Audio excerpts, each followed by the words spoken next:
Metallica, here they come, the kings of metal.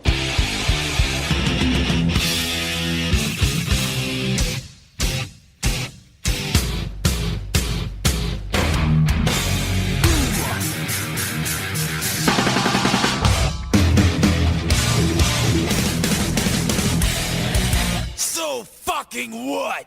Hey everybody, I'm Lizzie. And I'm Joe. We're from the band Hailstorm. And you're listening to Middle Up Your Podcast.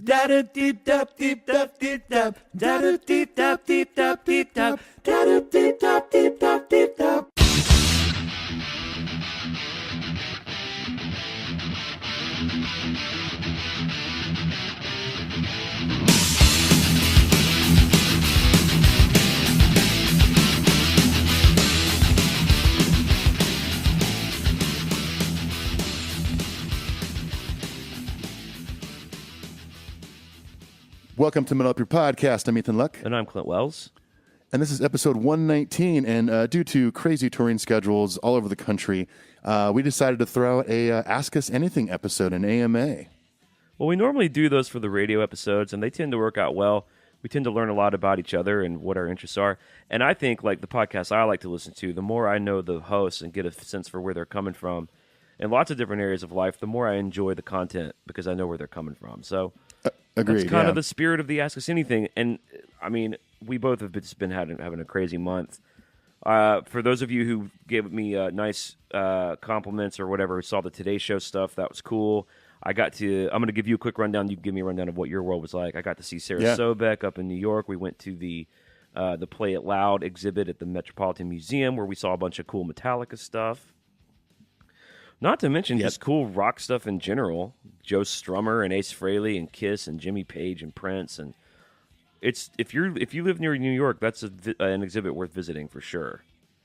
Yeah, it looks pretty awesome. I mean, you sent me a bunch of photos, and I was very jealous you got to see all that. I don't know if you guys are going to be up in New York anytime, but it's definitely worth checking out. I got to see Jason Sheedy, and he came out with us after the show to a Chinese jazz club, but was also a karaoke bar. Whoa. Where I proceeded to sing many songs. One, Kiss by Prince.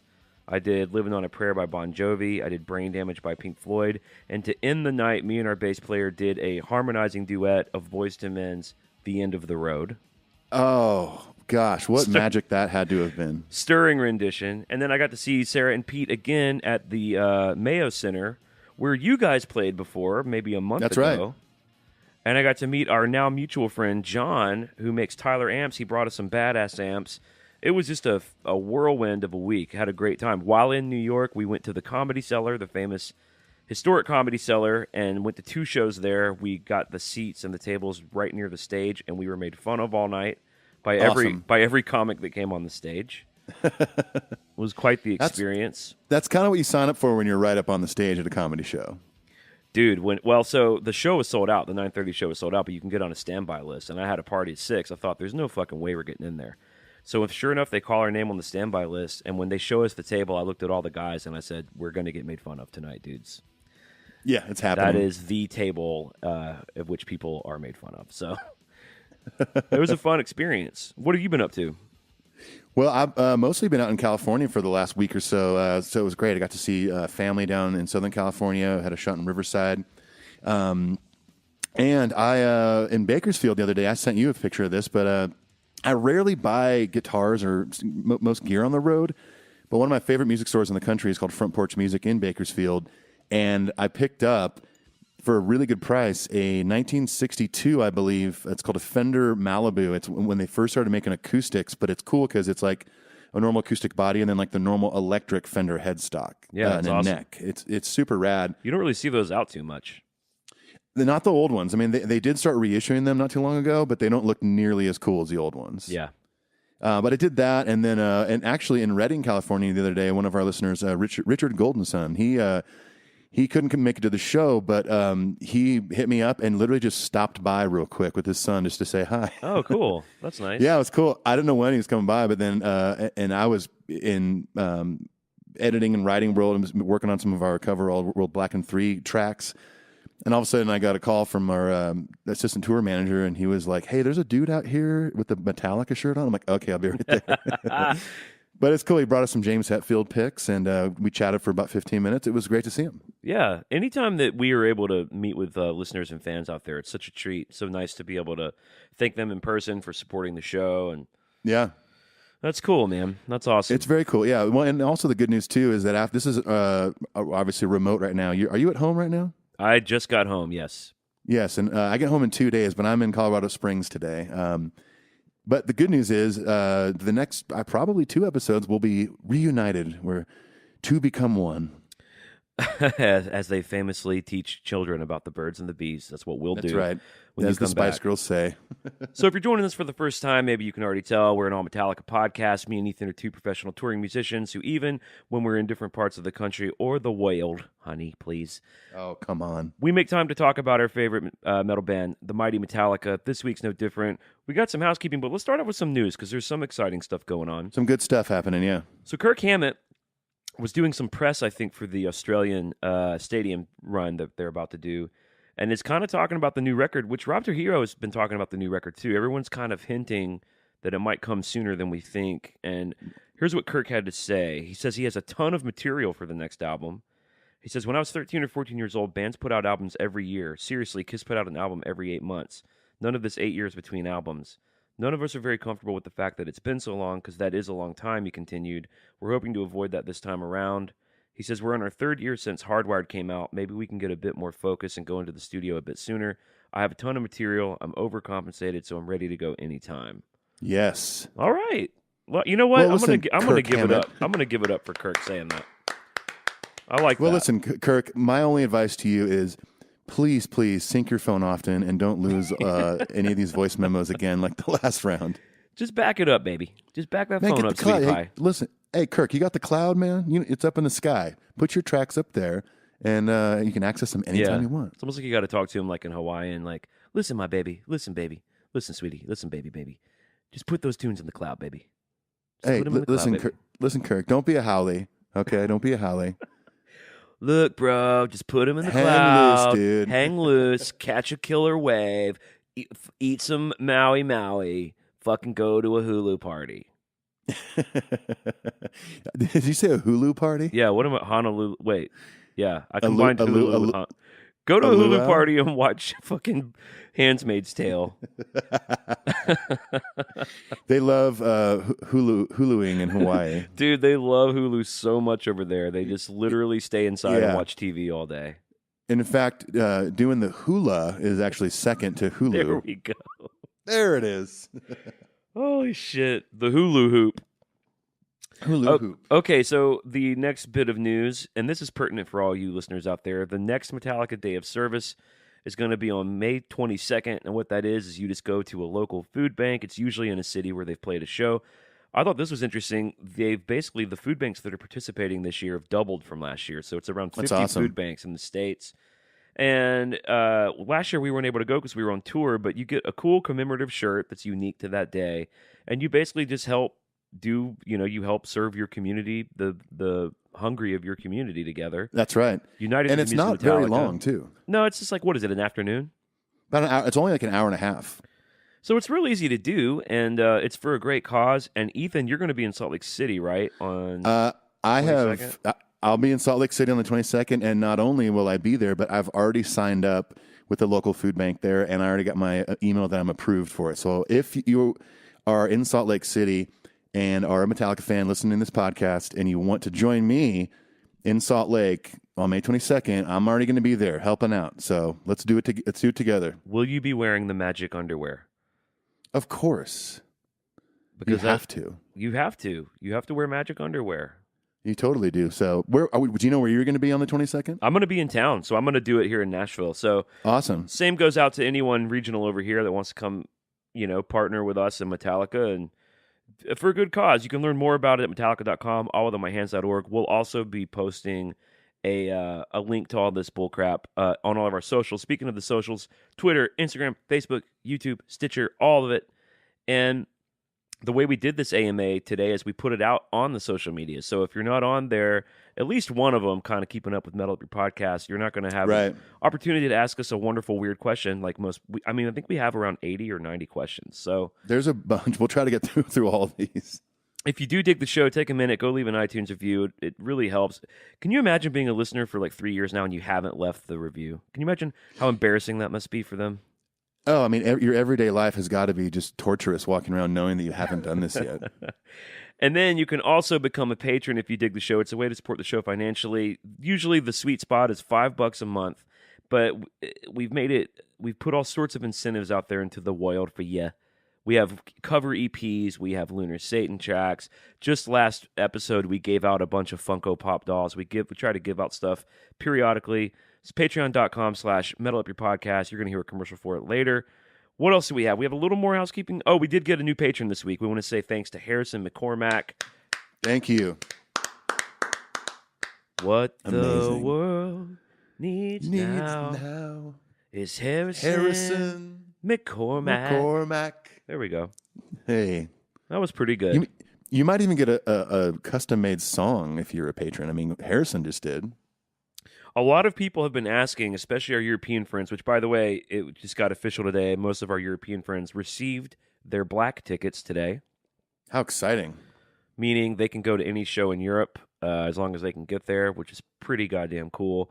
Yeah. A lot of those people want to wear our T-shirts to these shows, and they want the OG logo. I am happy to report that there is currently a campaign out through our buddies at EverPress where you can get the OG logo.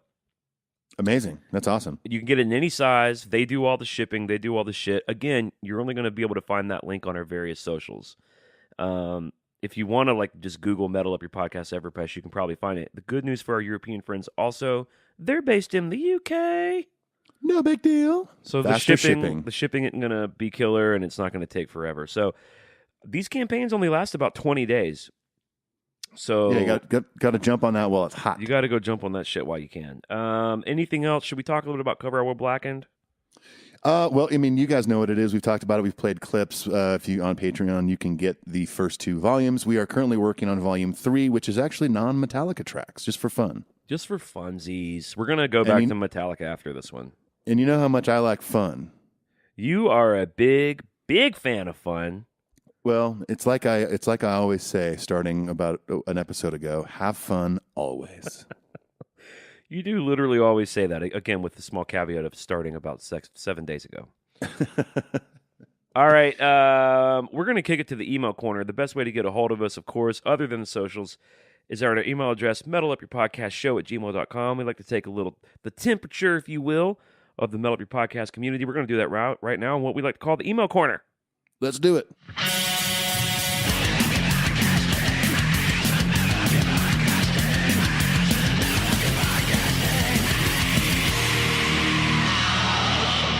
All right, our first email is from Harrison McCormack, who's also our new patron this week. Hey, fellas, name's Harrison. Just became a patron, came from Metallica, stayed for the hilarious bits and characters. That's awesome. You guys genuinely make me laugh out loud. Shout out to Paul. Paul? Paul. Paul, Hope damn it! Wake up! He's not. I thought he was asleep, but he turns out he's just not here. I thought he was on the road with me in this echoey dressing room that I'm in right now. Oh, shoot. Hope to hear an episode about the amps and effects James and Kirk used. Anyways, be a buddy and call me back. And thank you. Thank you. We would love to do an episode about that. We've done some other gear stuff, but that's definitely on the list. We've done James's guitars, of course. What the world needs now. Thank you. Thank you. Grazie. Oh, man. She packed my bags last night. Pre-flight. Thank you.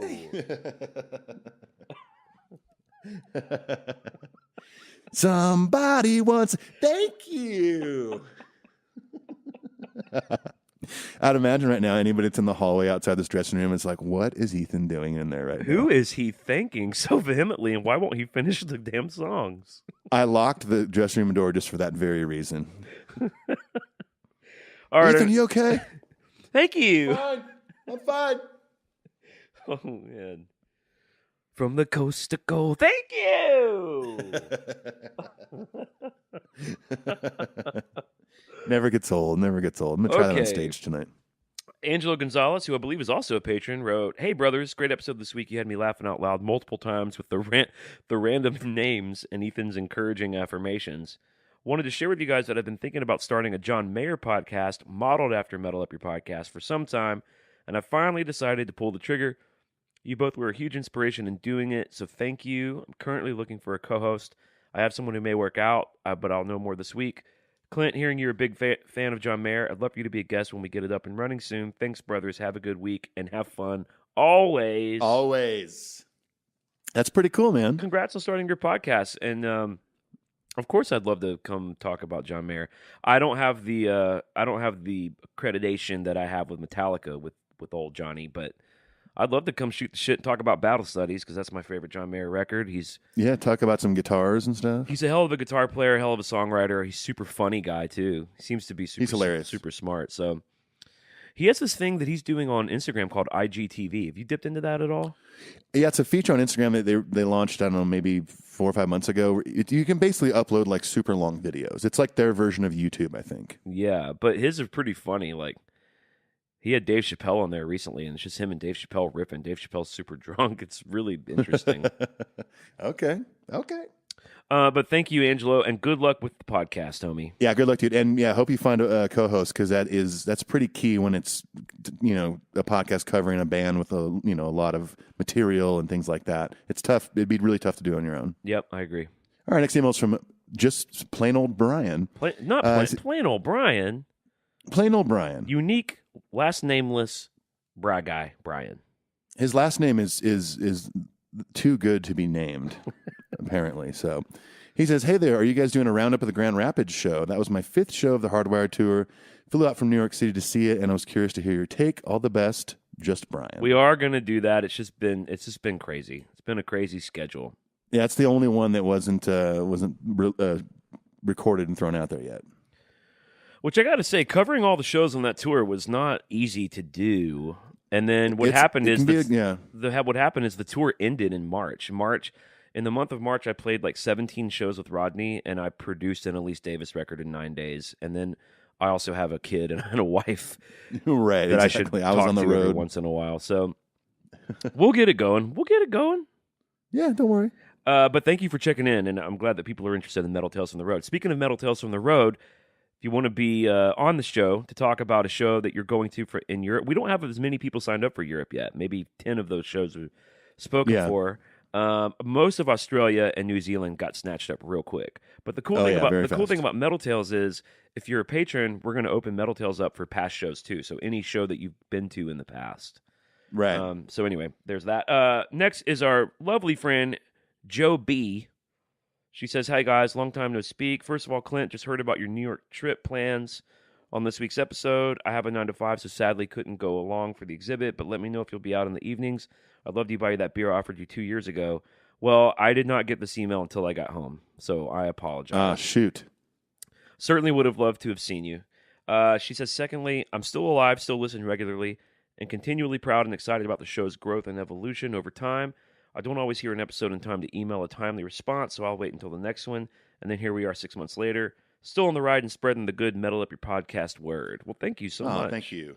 She ends by saying, lastly, a long time ago, you both briefly mentioned the profound and lasting effects music we listen to as teens can have on us through adulthood and the rest of our lives. I think about this constantly and find myself continually returning to / finding comfort in music from the 90s whenever something's going sideways in my life. A possible side tangent I'd love to hear your longer thoughts on one day. As always, thank you, Joe. Very cool. Well, I feel the same way.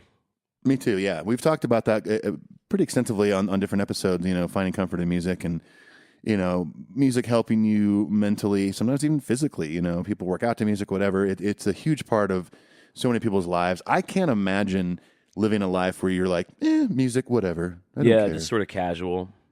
I mean, or less than I mean, I don't know. Is there anybody in the world that just like, I just don't listen to any music. I don't turn the radio on. I don't have any records, nothing. I would not want to live like that. I think there are people like that. Like, here's how I feel about barbecue. I will never, ever go order barbecue. Like, it'll never be me going, let's get barbecue.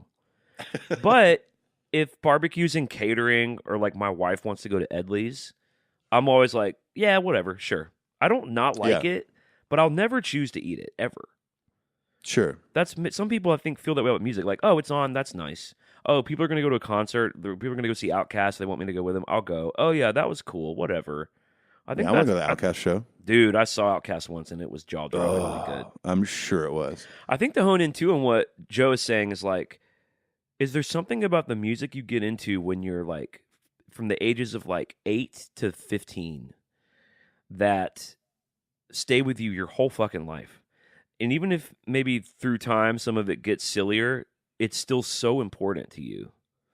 That's when you're, like, navigating the shittiness of school, and you're kind of breaking off from your parents a little bit and being a loner a little bit. Maybe you've had some of your first brushes with like a girlfriend or a boyfriend, some of your first brushes with like divorce or your family being jerks to you.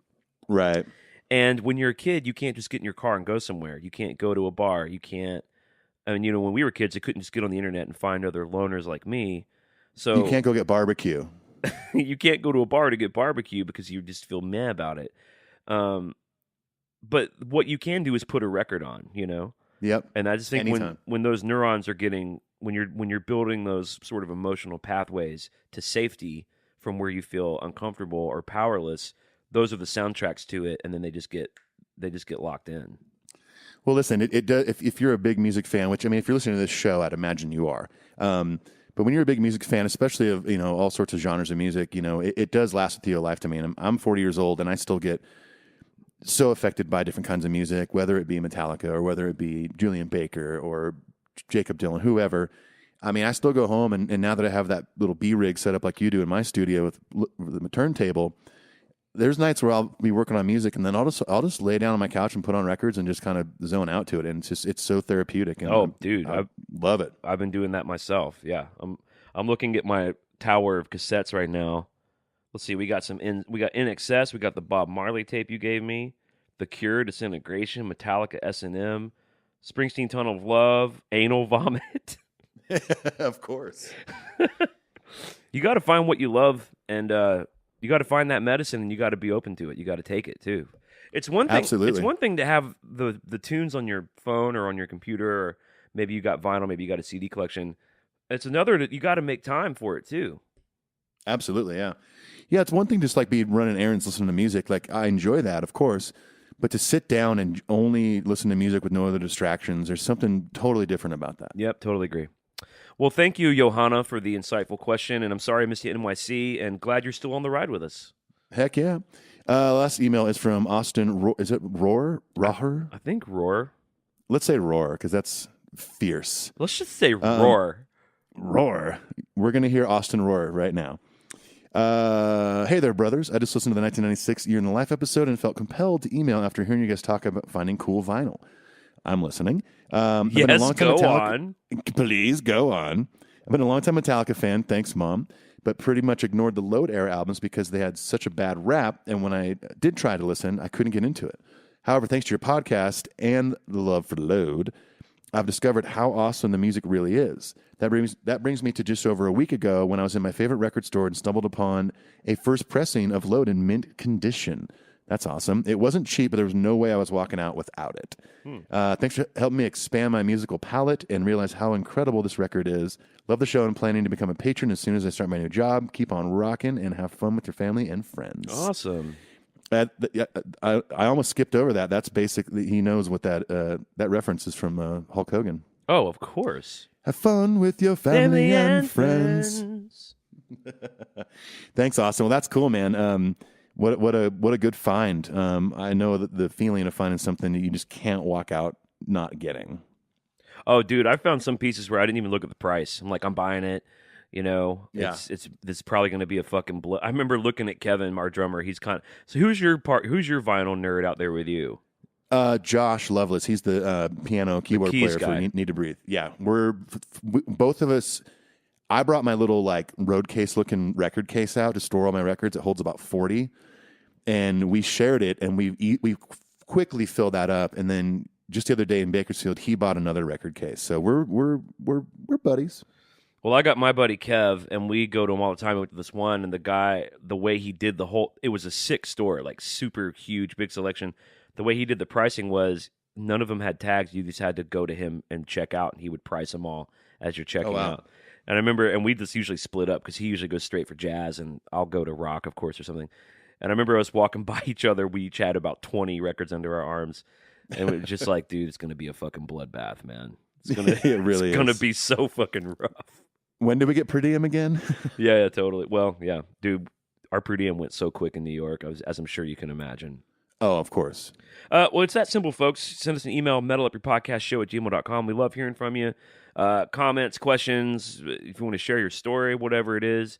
And we love reading them. And I guess it's as simple as that. You want to get the fuck out of here. Let's do it.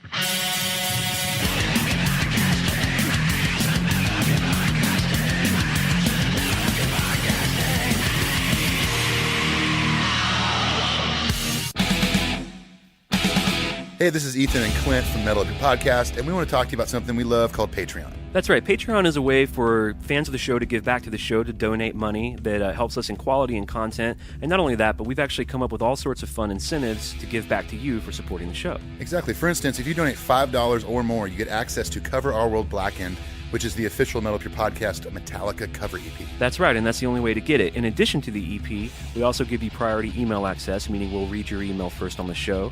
We give you early access to Patreon-exclusive merchandise, Patreon-exclusive giveaways, and any other side projects Ethan and I might be involved in. There's all sorts of things you can look at on there and you can donate to. Go check it out. Patreon.com/metalupyourpodcast. How do you spell that, Clint? patreon.com/metalupyourpodcast. And if you really think about it, $5 a month for an entire year, that's really just like a cup of coffee a month. So go check it out. Thanks, everyone. Peace. Adios. All right, so we're going to start this Ask Me Anything, and Ethan's in charge of Facebook and Twitter. I'm going to go down the old Instagram. Now, I purposefully did not read through many of these so that we can just sort of have a natural reaction. Yep. Same here. And I'm sure some will be more tailored for you and some for me, but from what I could tell through my general perusing, is that this is going to cover a large swath of interests, and including Metallica and hard music and all music industry and all that stuff. So to get us started, I'll start with our good friend Bill V over on Instagram, who asks, do you guys have to work a job outside of your regular touring gigs? Can you live off what you guys do from just touring, recording, writing, etc.? Depends on the year. Yeah. I mean, for me, last year was a very slow touring year for me. I did that one reggae tour. But it wasn't much musically that I was making money on. I did some session stuff, played on Matthew's record, played on our friend Anna Rose's record. I did my record. But no, I mean, the truth of the matter is, sometimes you got to get other work. The dream can't be alive. The dream's always alive, but it's not going to be coming true every day. And that's just part of it. And so, I've mentioned on the thing on the show before, like I'll do Uber and Lyft, I mean, it's fun. It's cool to talk to people, but would I rather be on stage playing guitar or drums? 100%. So that's just the drill. But right now I'm on tour. I can do fine. After this, I might have to go back to driving. Who knows? But I'll do whatever I have to do in order to keep doing music for a most living. Yeah, and that that's pretty common. Like I remember Billy Mercer. If you guys don't know who that is, he played bass for Lucinda Williams and Ryan Adams. He was a big-time bass player in town. He started a painting company that was specifically for bands when they're off the road. Oh, that's cool. So they could have something to do when they're off the road. I've been in town for almost 10 years and invariably seen lots of buds have to do whatever they had to do to make it work. Whether it was like graphic design stuff or sometimes, Ethan, you've done photography. Right, yeah. I've known several of my buds that have driven for Lyft or for Uber. I personally have been really lucky, and since I jumped into the deep end of doing this for a living, I've never had to do anything else. But like Ethan said, everything's a year away from being real different. So right, yeah. And that really goes both ways too. I mean, a good friend of mine, Harmony Kelly, who I met playing with Bob Schneider, she lived in Austin, and she after I moved to town, she kind of got inspired about Nashville, and we would be on the road with Bob talking about Nashville and what it's like here. She moved to town with her husband, Matt, and she couldn't get a gig for like over a year. And I think they had spent all their savings. They were like 18 months in. Yeah. And they were like, I remember seeing her out somewhere, and she was like, we're going to move back to Austin. Like, it didn't work. Like, I didn't get any gigs, and we're out of money. And I was like, oh, Harmony, like, don't, because sometimes, like, my friend Kevin actually has a saying that's like, it's a 5-year town. And meaning, like, don't leave within 5 years if nothing's happened, really. Like, you got to just keep putting your head down. But anyway, the very next day that I had that conversation with her, I was like, dude, you can't leave. You're so great. Like, you're a great player. You're a great singer. You look cool. Please, you got to stick here. You got to stick it out. The very next day, she got the audition for Kenny Chesney. And she's been playing for Kenny for like 4 or 5 years now, and it changed her whole life. That's amazing, yeah. It really, I mean, sometimes it can be day to day, like you just mentioned. I mean, last January, I was still doing Lyft and Uber and sitting at home, with my wife and a friend playing some Uno, getting crazy. And all of a sudden I get, an email that's like, hey, do you want to do this? And it's like, oh, it literally just happened. I mean, things were in place before that I heard about, but I didn't know who it was for or anything. And the next thing I know, the dudes that Need to Breathe want me to be on the road with them. I do think at the heart of the question, too, is that I think maybe back in like the two kind of golden ages of being a musician, as far as I can tell from my studies, were the 70s and 90s. And in the 90s, Ethan and I would have only needed to play guitar, or for Ethan's case, play drums. Right. We would have been in bands in the mid or early 90s and we would have just carved that path then. Whereas, I guess the point I'm making is today, we have to be good at multiple instruments. We have to know how to produce. We have to know how to engineer. We have to have some way to record in our homes. Mm-hmm. We've multiple genres. We've just and learn how to play multiple genres: country music, rock music, reggae, jazz. Like, you have to survive now. You have to diversify so much. Yeah, you absolutely do. And when I think about young musicians coming up, I worry for them, because I certainly jumped into the one rock thing when I was a kid, and that's where all that passion was, and got lucky that I could diversify. But to start out that way with all that you have to learn, I don't know, it's kind of a bummer. Yeah, it's tough. And also, I guess maybe we can end on this, because this is only question one, but Nashville is also, it's a great one. Nashville is a tough town. I mean, some people get to Nashville and they get a gig pretty quick. There's, a lot of people have to keep in mind there's probably 50,000 other people that want to do what me and Clint do, and are trying to do that and doing auditions and talking to people and are good. And are good or way better than us. I mean, God, there's a million guitar players in Nashville that are better than me. But sometimes it's right place, right time. Sometimes it's just who you know. Sometimes it's just it's your personality and your hangability over your actual musical ability. Absolutely. So yeah, I hope that answers your question. Thanks, Bill. All right, we are going to jump over to Twitter here, and this is from King Nothing 1982. It says, my musical heroes growing up were Steve Harris, the bass player of Iron Maiden, and Jason Newsted. Steve uses his fingers, and Jason uses a pick. He's asking us basically, what are the pros and cons, or is it a personal choice? Finger style as opposed to a pick. What do you think, Clint? I'm a fan of the pick on bass. It just depends on what the song's asking for, though. I mean, because I also use my thumb a lot. Because I will say this: there is a lot of tone in your fingers when you play an acoustic guitar. In fact, I do almost all of my strumming and acoustic guitar playing without a pick, because a pick to me in that context feels too harsh, and like I can hear the pluck of it. But sometimes you need a pick. I mean, I think that for a lot of the stuff Jason was doing, around the Justice and Black Album era, that kind of alternate picking and downstroke stuff sounded great with a pick. Absolutely. And then obviously we got Cliff and Rob, holding it down with their fingers. But sometimes I think when I see those early videos of Cliff and stuff, I think it would have sounded better with a pick. I really do.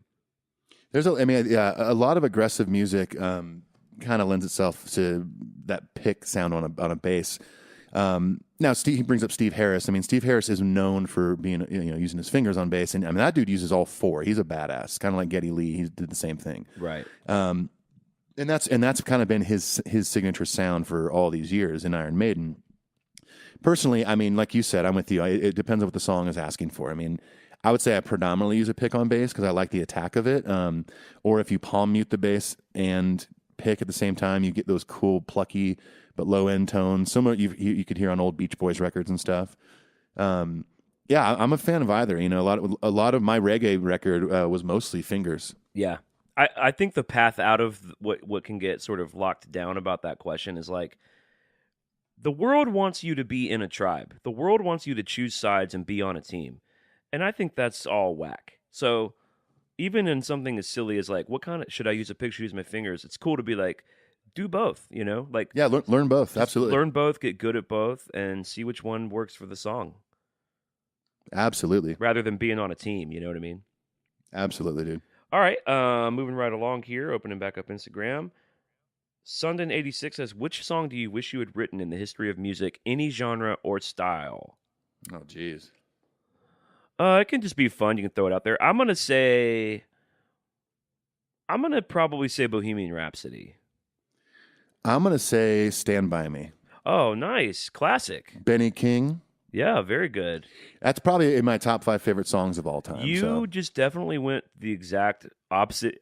I went for the most complicated song I could think of, and you went for a song that has 4 chords. It does have 4 chords, and it's just the first one that popped in my head, and I mean, it's timeless, dude. I mean, I can still put that song on and just be like taken to another universe. So I totally agree. That's a great choice. all right, let's take it over to Facebook. Colton Brazier says, if you had to pick one song from every Metallica album and compile all them into one Metallica Ultra album, which songs would you pick? All right, let's just do it quick. All right. For Kill 'Em All, I'm taking Whiplash. 4 Horsemen. For Lightning, I'm taking Ride the Lightning. Creeping Death. Damn it, I should have said Creeping Death. For Puppets, I'm going to take Master of Puppets. I'll do Battery. I knew you were going to do that. For Justice, I'm going to take the song One. I'm going to do Shortest Straw. For Black Album, I'm going to take Through the Never. Oh, no, I'm going to take The Unforgiven. I'm going to do God That Failed. Load, I'm taking Bleeding Me. 2x4. For Reload, I'm going to take Fixer. I'm going to take Memory Remains. Good choice. Saint Anger, I'm going to take Dirty Window. I'm going to take the title track, Saint Anger. And Death Magnetic, I'll take Judas Kiss. Unforgiven 3. And Hardwired, I will take motherfucking Moth in the Flame. I will take Halo on Fire. That we differed a lot on that. Interesting. Yeah. I guess we're awesome. two different. It's almost like we're two different, unique human beings with two different, unique experiences with the band that we both love. That's so weird. Imagine that. Angelo Gonzalez writes, how does copyright law work with playing music from other artists on the podcast, like when you do radio episodes? People just will not quit asking that. Here's the answer. We don't know. And the more we talk about it, the more stinky it gets. Yeah, so let's not talk about We're just letting it ride. All right, next question. Next question, we're going to go back over to Twitter. It's for me. It says, Ethan, what was it like being in Reliant K? What made you decide to move on? I'll try to sum this up quick because it's kind of a long story. Being in the band was amazing. I'm actually going to meet up with the bass player who was in the band with me, John Warren, tomorrow here in Colorado. I had a great time. I was in the band for a little over 5 years. Some of the best years of my musical life. Had a blast playing. That was my big switch from guitar to going on tour as a drummer again. And it took me all over the country, to Japan, Australia. It was great. Leaving the band got a little complicated, unfortunately. It's all good now. We're all friends. I'm still in touch with everybody in the band. But, as things happened at that time, it got a little weird with stuff. And I felt that I didn't have much other option other than to move on. I didn't want to leave, but I felt like I had to, if that makes sense. But hopefully, we can do some stuff again in the future. There's a certain record we did that's turning 10 this year, so we'll see what happens. It's hard to pull the hood up on that for some folks of like, things really can get kind of sideways in these relationships. And it doesn't mean you're not friends anymore. And it kind of helps me understand the Jason thing, because the fan in me with Jason and James has always felt like, why couldn't they just figure it out? But sometimes in those relationships, it's just not possible. There's just too much. Absolutely, man. I mean, and sometimes, in my case, or maybe Jason's case, your relationship with these people is way more important than the band. Yeah. Hands down. Because that may all end one day, and what's going to be left over is the relationship with that person, with Jason and James or Lars or whatever. And sometimes it's more important just to put that, to basically quit the band and put that on the back burner or permanently, and work on the actual relationships. And you got to work on yourself first when you come out of something like that, especially in his case. Okay, Master of Puns says, thanks for the birthday wish on Twitter. Also, How do you deal with forgetting lyrics on stage? You ever forgotten your lyrics on stage? Here and there, I have. Yeah. I mean, I don't play solo shows as often as someone that goes on tour. So I do a lot of practicing at home. I run over my songs a bunch, but it still happens from time to time. You just kind of mumble your way through them and get to the next one that you remember. It's true.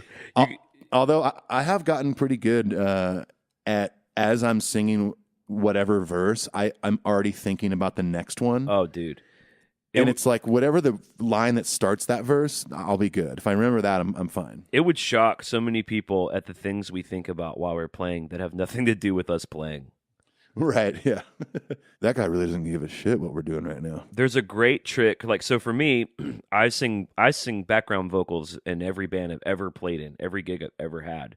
And so in some of my weirder years where I didn't have a steady gig, dude, I remember this one year, it was like the slow months. It was like February and March. And I had a different one-off every weekend for 8 weeks in a row, which means Dang. I was learning a different 90 minutes to play 2 shows every weekend. I was learning a different 90 minutes. And when you can sing and play, they always want you to sing also, even though they don't pay you more for that. So I was having to learn all these people's stupid fucking lyrics and learn all their goddamn songs. And you got to get good at the watermelon trick, which is if if you just watermelon through it, like if you don't know the words, watermelon, you just keep doing watermelon, and because it phonetically kind of pops through the harmony, and you can get by singing harmony with the watermelon trick. Yeah, you absolutely can. So you're welcome for that. Yeah, totally. Take that advice and go forth with it. And there's also other artists, like it's no secret that Hetfield uses a teleprompter. Yeah. Now I asked Wes about it, our friend Wes Fisk, and I was like, he's not reading everything, right? And he's like, no, it's just little cues. Yeah.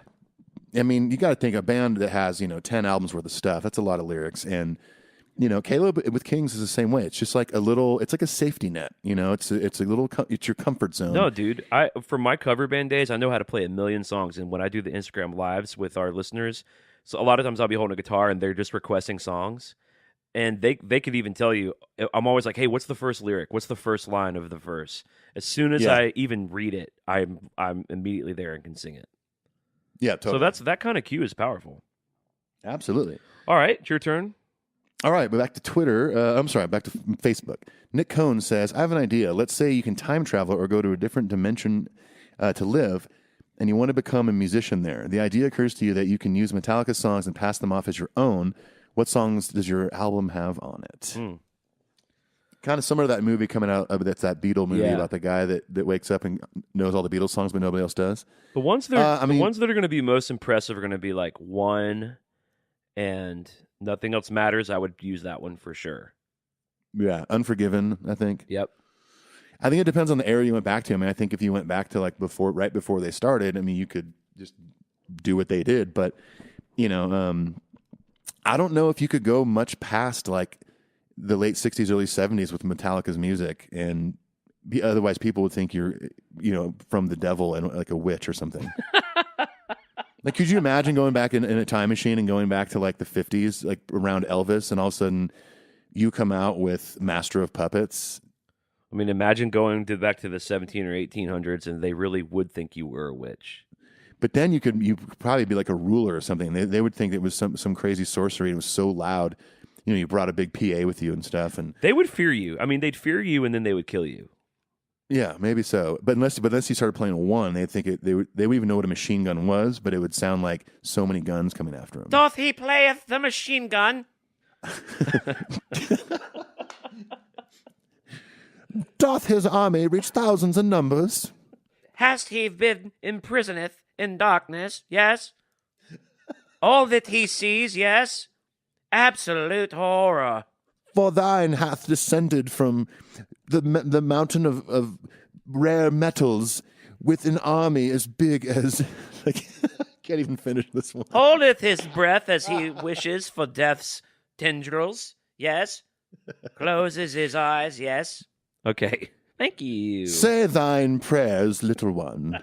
Don't forget thine son. To include everyone.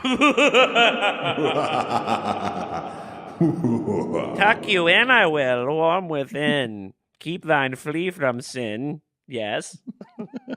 Yes. Till the Sandman cometh. Yes. Mm.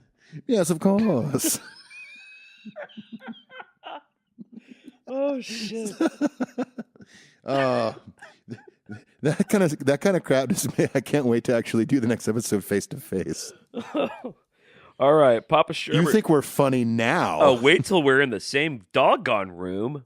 Oh my goodness. Papa Sherbert says, do you think the Load albums would have been more palatable to more fans if they'd been released under a different name, like a side project of sorts? I personally love the albums and never understood the problem a lot of fans seem to have with them. I received it the same Metallica. Let's see. I wonder about how they would have received it if the name Metallica wasn't attached to it. Much like the Misfits albums that featured Michael Graves. Keep up the amazing work and stay gold. Well, what do you think about that? Yeah, I mean, sure. I guess I can kind of get that. But I mean, I think if it was like a side project, people would be like, okay, cool. Where's the next Metallica record? It would have been way less successful as the Load and Reload was. I mean, I think it's a Metallica record. I think so too. So I think it's part of their evolution. It doesn't occur to me to call it something different. It doesn't sound that different to me. Right. And I know we've been over this a lot, but it just doesn't. Yeah. Well, one cool thing our friend Jeff Fireball texted me not too long ago was he had his entire Metallica collection on shuffle one day and he was running some errands. And he was like, I'm now realizing how great these Load and Reload songs are because when I have it on shuffle, they fit perfectly in with any era of Metallica now. See, that's how I feel. That's how I feel too. That's so cool that he said that. I mean, Jeff, before this podcast, Jeff wasn't a huge Black Album fan even. Right. And now, look at him go. Look at him run. Having a run, good Jeff, time. run. All right, cool. All right, back over to Twitter. Someone says, you often talk about the importance of cans. We're talking about headphones here. I was wondering which ones you guys would use and would suggest. Also, your first EP is amazing. Well, thank you. This is from Dave Cole, by the way. Oh, thanks, Dave. Well, I'm currently wearing, I got to take them off to see the model number. They are, I have Shure SRH 440s. All right, I believe those are the same ones. Let me look real quick. Yeah, we have the exact same headphones. Oh, my God. No way. So these are like, I think we got deals on them, but I think they're like $100. They're not bad. I mean, and we can't stress enough, like, get a decent pair of cans because, something that has, a fairly flat frequency. Like, don't use Beats to, like, record or anything. Those are for, like, those, to me, in my opinion, when I've tried them, those are geared towards hip-hop. Yeah, they're super bass heavy and weird and... Yeah, really crispy on top, really low on the bottom end, and these Shures. This is my third pair I've had. I love these things. I'll always buy them as long as they're making them. And if you're looking for good in-ears, like generic in-ears that aren't molds like we use when we tour, check out Westone. Check out Ultimate Ears. 1964 ears. 1964 make good ears, and even Shure, like our headphones, they make some. Yeah. They make some in-ears that are. You can get like a dual driver in-ears for like $200. Yeah, it's just like rubber ends you stick in your ears. That's what I first used when I was in Reliant K before I got my ears molded. All right. Naho J. Tula says, Record Store 2019, did you buy anything? I did not. I was looking for two things. Jillian Baker, who I've said on here, I'm a huge fan of. 2 songs she didn't release on her last record, Turn the Lights Off, she released on a 7-inch. And I was really hoping to get that, but I had to go to a record store in Anderson, California, which is like south of Redding. But went to a really cool place. I think it was called Cosmic Records or something. And they didn't even get a copy of it in, but I did get Green Day released their Live from Woodstock 94 performance on vinyl. Awesome. And it's basically, it looks like the Dookie vinyl because it was that same year or that same era. And they had redesigned it with like duct tape over all the artwork and like there's like fake mud on there and stuff. It's a really cool release. So I got that. Yeah, I didn't really see anything I was that interested in. I saw Pearl Jam had a release. There was some Queen stuff. Yeah, there was a Social Distortion thing, but they didn't have it at this place either. The town we were in just didn't. If we either didn't have a runner or there wasn't anyone available. Even if there's not something you want to buy, it's usually good to go to a record store on Record Store Day. Just be part of the vibe and have a good time. Yeah, it's a fun hang. The last 4 or so years I've been in Nashville, and my good friend Chris Beatty and I usually every record store day get together like early in the morning, go to the first one that opens, and we have our list of things we want to get. But this year, yeah, I'm on the road. But I was thankful to find a cool shop. They had like a food truck outside, a bunch of people there. It was a good vibe. Nice. Let's do another question.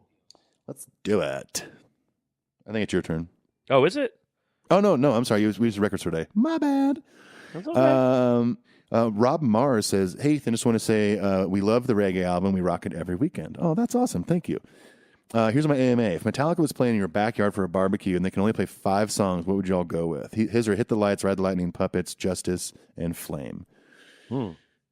Let's just try to spitball these real quick. I'm going to go with also Master of Puppets, The Unforgiven 2. I'm going to do Memory Remains again, Halo, and I'll do Orion.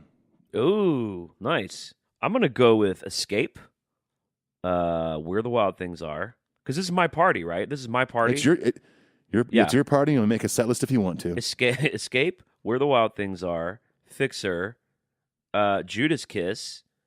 Let's see, I got one more. And To Live Is to Die. And awesome. And you better believe I'm going to be right on Kirk's ass. You better fucking learn it. You better fucking play it right, Kirk. That's right. Because this is my goddamn party. Clint will be at his party right there next to Kirk with his guitar ready to go just in case. All right. Slayer Did It Better, which that's a hell of a name, says, is it really worth buying a $5,000 Gibson anymore when you can buy a really decent guitar for as little as $500 anywhere? Is the Gibson Custom Shop anything more than a name anymore? Well, it is not worth it to buy an expensive Gibson anymore, in my humble opinion. Yeah, I've never spent that much on a guitar. Gibson is not killing it right now because there's this quality control issue. The prices keep going up. They're in a shitload of financial trouble, and like in my opinion, a $3,000 guitar, when you pick that up, you should be able to hit a chord and go, "Oh, I know exactly why this is $3,000." Yeah, exactly. But anytime I like just go into a Guitar Center and they've got a bunch of like, you know, if like we're like people know we're in the band or whatever, and they want to put some cool guitars in our hands, they'll put these nice Gibsons. They're almost all turds. Yeah. So when you play 6 anywhere from $3,000 to $5,000 guitars in a row, and none of them feel or sound good, we got a big problem. Absolutely. And you know what? I'm a big advocate of like, if it feels good and sounds good, then it is good. Absolutely. The guitar I just bought the other day in Bakersfield was $600. Yeah. And I've got to sell some stuff to pay for it, but it feels amazing. I can't wait to show it to you. Dude, that 12-string you bought not too long ago, that thing is great. Yeah, and it's super cheap. I mean, that was like $200. Yeah, so I mean, I'm not saying go out and like seek out a $200 guitar, but if you find something at a good price and it feels good and sounds great, then guess what? It's good. Absolutely. And definitely don't ever pay what anyone's asking for it. Always try to get the price down because you usually can. I worked in music stores for like 6 years, and there's always some wiggle room for you folks out there. There absolutely never is. Never just pay for it. Even if you ask them, they say no. Just always ask. Especially if you're at a bigger place like a Guitar Center, if they're like, "Sorry, we can't come down," and then you're just going to say, "Okay, well, I'm not interested." Then they'll be like, "Well, maybe we do. Let me talk to my manager." Dude, I even haggle when I buy vinyl. I'll literally like if my total comes out to like $38.99, I'll be like, "Dude, I'll give you $30 for these." Yeah, I haggled some cassettes the other day. Yeah, I also haggled cassettes recently. That fortunately is a lot easier than a guitar. Well, I found this like huge, like weird. We were in this really weird town, and there was this huge cassette like pile of shit, and I think they were selling them for like, $3 a piece. And I was gonna buy like 20 of them. I was like, hey, if I buy like 20 of these, can I get a buck a piece, $2 a piece? She had to go talk to the manager. I was like, wow, I'm haggling for tapes in 2019. This is insane. That is insane. Okay, you're next. All right, back over to Twitter. This is from Michael Fell. He says, at this point in your respective musical careers, what are your goals? Size of tour, Grammy, money, longevity, other? That's a great question. It's a great question. Well, I can tell you this. I played on an album that was nominated for a Grammy, which we've drilled into Clint's head enough. It was cool to be a part of something like that. It's never been a goal of mine. I don't really care to win awards for anything I do. I just do it for the love of it. I mean, to me, I think my goal is just to continue to do it in some capacity. If one day that means I'm working a full-time job in Nashville, but I'm still making records and going out and playing shows on the weekends, that's great. I've been touring now this is my 21st year on the road. And, I'm insanely grateful for what I've gotten to do thus far and seen the world a few times. So, but, I'd like it to keep going. And if I can make that happen, great. But yeah, it's an interesting question. I mean, my goal is just to always be able to play music, even if I'm not making money at it. Yeah, I mean, I have a similar answer, just to be able to keep doing it and support my family. And then a side goal, like a sub goal of that, would be to hopefully be working towards making music that I have more ownership of and believe in, like making art that I believe in for me. And yeah, of course, getting paid well to do it sounds great. And being on television is fun, and being acknowledged for your accomplishments is great. But those would definitely be just cherries on top. Yeah, absolutely. I'll always write songs and sit around and play music and write. Of course. So, JD says, what is each of your favorite Metallica moments over the years? As in, when you look back on your careers and the band, hell, even when you became fans, what moments stand out? How did you feel about the boys at first? I'll start with this one. All right. My most cherished memory of Metallica is when I first got into the band around the Black Album. So that was around 10 or 11. And then gestating through learning to play guitar at 12 and 13. And then around 14, 15, 16, finding a group of dudes that we could all be in a room and play it together. And then, when this is when I was sophomore and junior in high school. We were in like a Metallica tribute band. We lived for Metallica. It was all Metallica. What I loved about that, and this was in the Load era, which is why I care about it so much, is that Metallica was this massive glue, and it just made us feel like it was us against the world.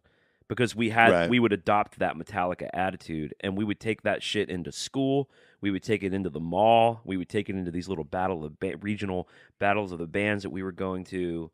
That's kind of my favorite feeling associated. And I don't even really talk to those dudes anymore, but it was those dudes at that time learning to play Fuel together and learning how to do hammer-ons and pull-offs because we needed to learn to play Fuel. Or learning how to finger tap because we were learning whatever solo or whatever part of it, Yeah, absolutely. That's sort of, even all these years later, that's my most prized memory and feeling of the band. Sounds like the memory remains. What about you? What about you? I think for me, it's similar to your story, where it was when I was learning Metallica songs with a friend. They were so important to me. Every new record I got was like mind-blowing to me at the time. It was expanding my mind on music and guitar playing and theory and all this stuff. But I remember getting the Master of Puppets tab book when I was pretty young. And I remember taking it. I was just in this town like a week ago in Santa Barbara, California. That's where my family used to go take vacations every year. And that's not only where I bought the Black Album on cassette for the first time, but that's where I spent so many hours not hanging out with my family in the hotel room with my tab book for Master of Puppets and learning these songs. And that was the first time I learned how to do a pinch harmonic. Yep. And I did it on accident. And it took me like 3 more hours to do it again. That's funny. I did it. I was like, oh my God, I did it. And then my dad had to come in and help me and stuff. But it was just this very vivid, fond memory. And that was like really when I was just like obsessed. Like I had heard one, I had gotten Master of Puppets and maybe Justice, and then the Black Album came out, and I was like, oh my God, my whole world was just like crashing down in Metallica. It was awesome. It really does. It really did feel like almost like an oh no, like you're on a roller coaster that's cranking up and about to go down. Because when it really did start to happen to you in terms of that music really hitting you at that level, it did feel like what you thought you knew was changing and crashing down. That's what was kind of scary about it in a way. You know what I'm saying? Absolutely. Totally. In a good way, though. Mm-hmm.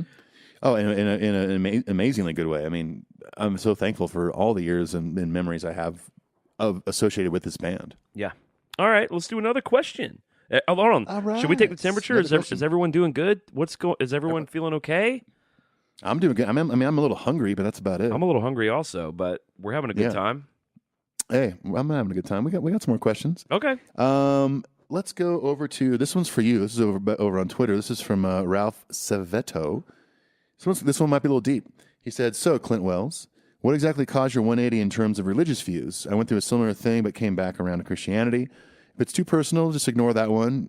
Ethan Luck, a little less deep, but favorite skate band." And he also asked favorite venues you guys have played and seen a show.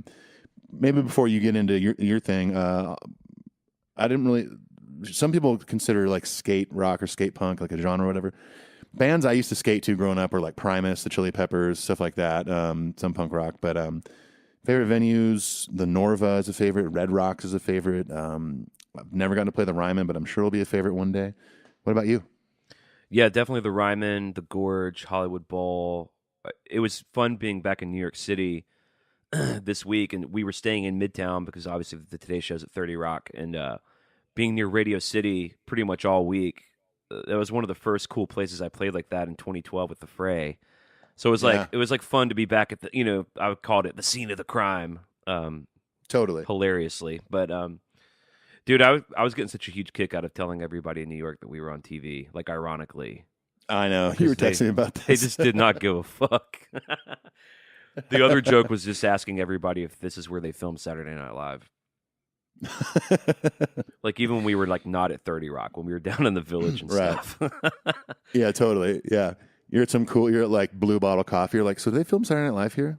The thing about me getting out of Christianity, and we won't spend too much time on this. I did talk about this on my last radio episode, but there was one book I did forget to mention. It wasn't a 180. Life doesn't really move like that. Life is slow and seasonal, and sometimes you wake up and realize you've had kind of a big sea change or plate shifting without really knowing it.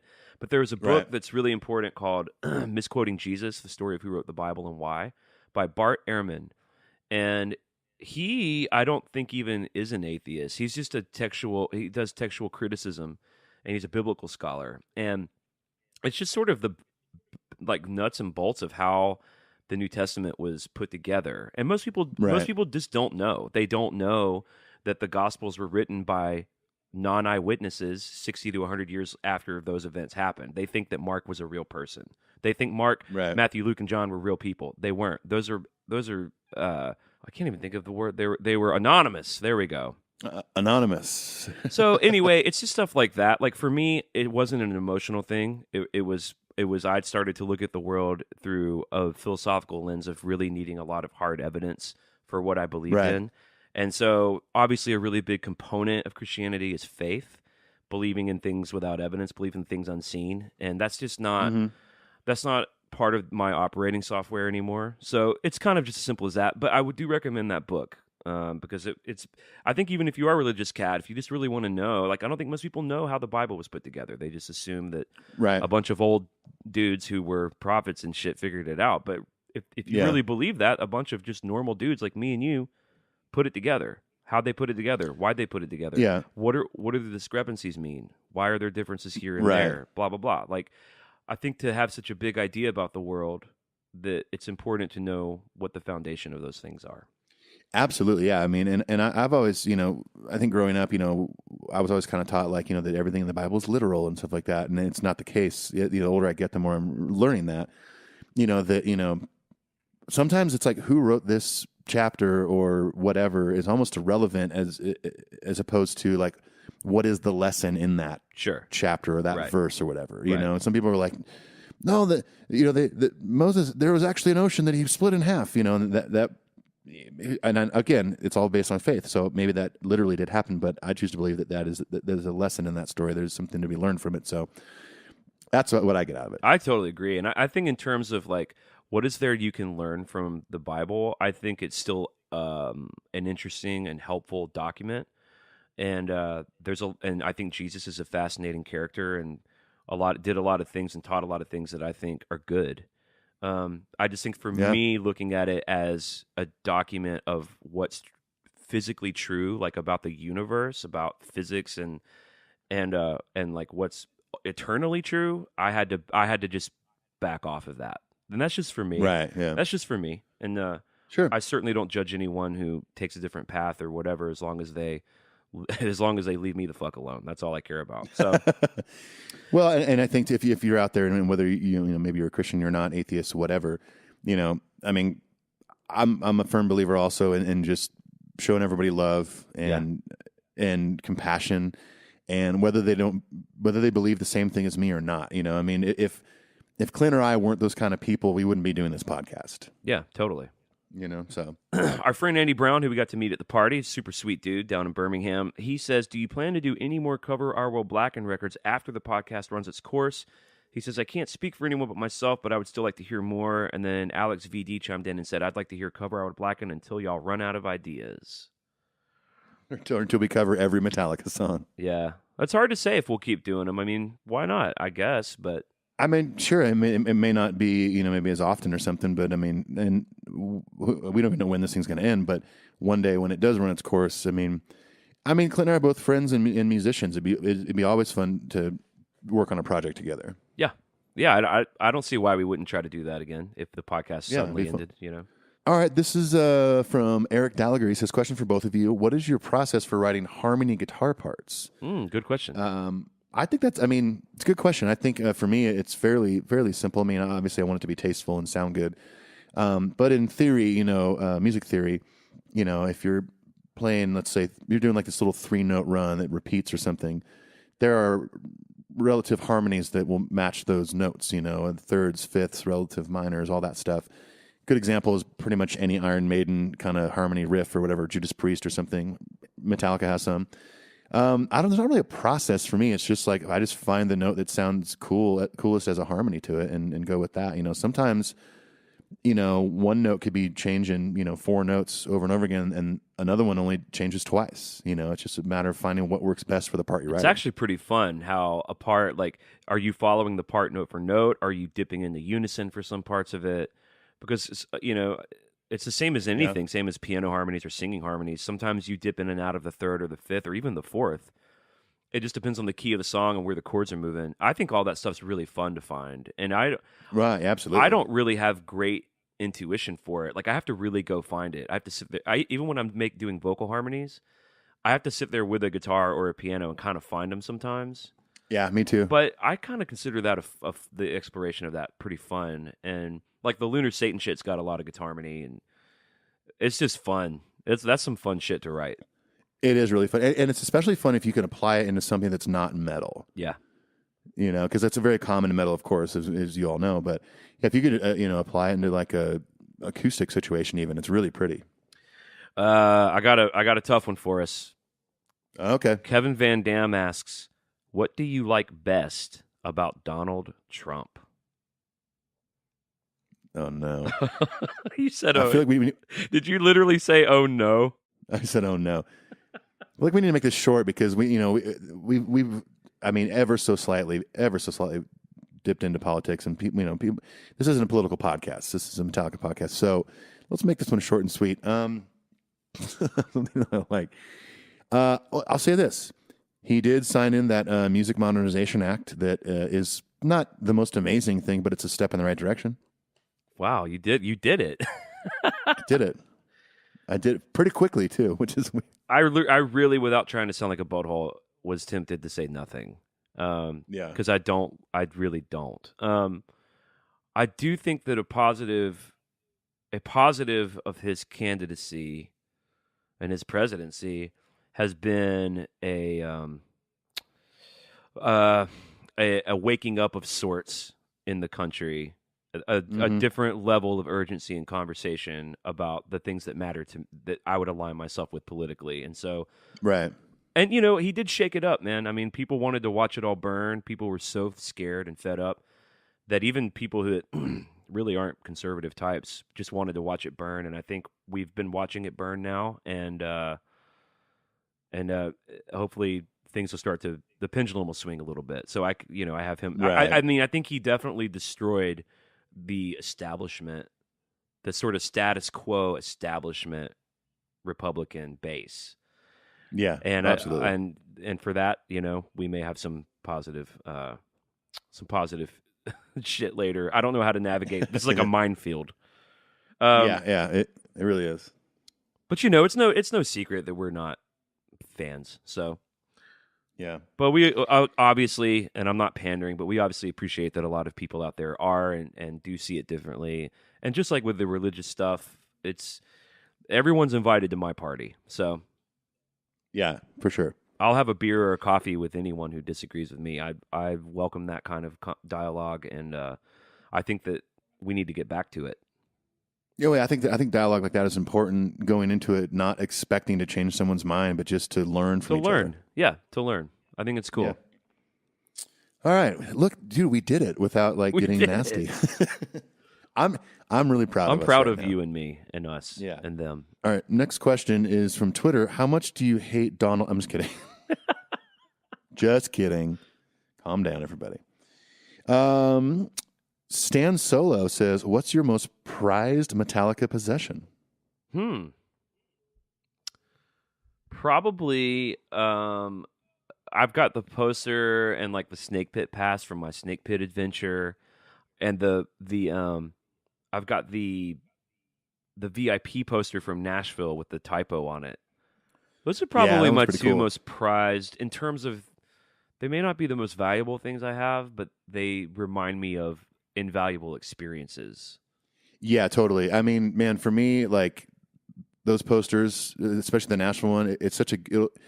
It already is now, but even looking forward to the future, it's going to be such a, looking back on such fond memories and with you and Paul and all and Wes and all that stuff. It was just a great moment in time to come together with you guys and a bunch of new Metallica friends at the show and sing these songs together. And, you can't really replace that. Yeah. The us going to Nashville together and the second year party are so far the highlights of the whole podcast for me. Absolutely. That's a good question. Bane1775 says, what are some of your favorite moments from your own musical careers? Man. That's a good question. Yeah, definitely. Lot to think back on here. God, favorite moments. I mean, I got to say, it's somewhat recent, but I think for me, the achievement of raising money to make my first full-length solo record and achieving that and coming out with something that I'm more than proud of, that I got to include friends on and record with Paul and all that stuff, I think that's a huge highlight for me. Yeah.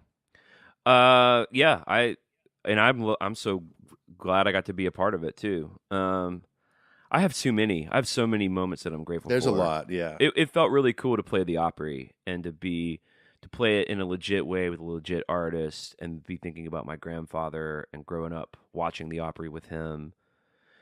That felt, I would highlight that out for now to answer the question. Absolutely, yeah, for sure. Even though, obviously country's not really my thing. It's kind of my day job, but to be the Opry, whether you're into country music or not, is just a holy fucking grail of. It's an institution, man. Country music. So, that's I've gotten to play on the Opry stage, but it wasn't for like a country thing. It was for like the old CCM award shows. Yeah. And it was a little weird, but it was still cool. To play that stage. They did the Dove Awards there, didn't they?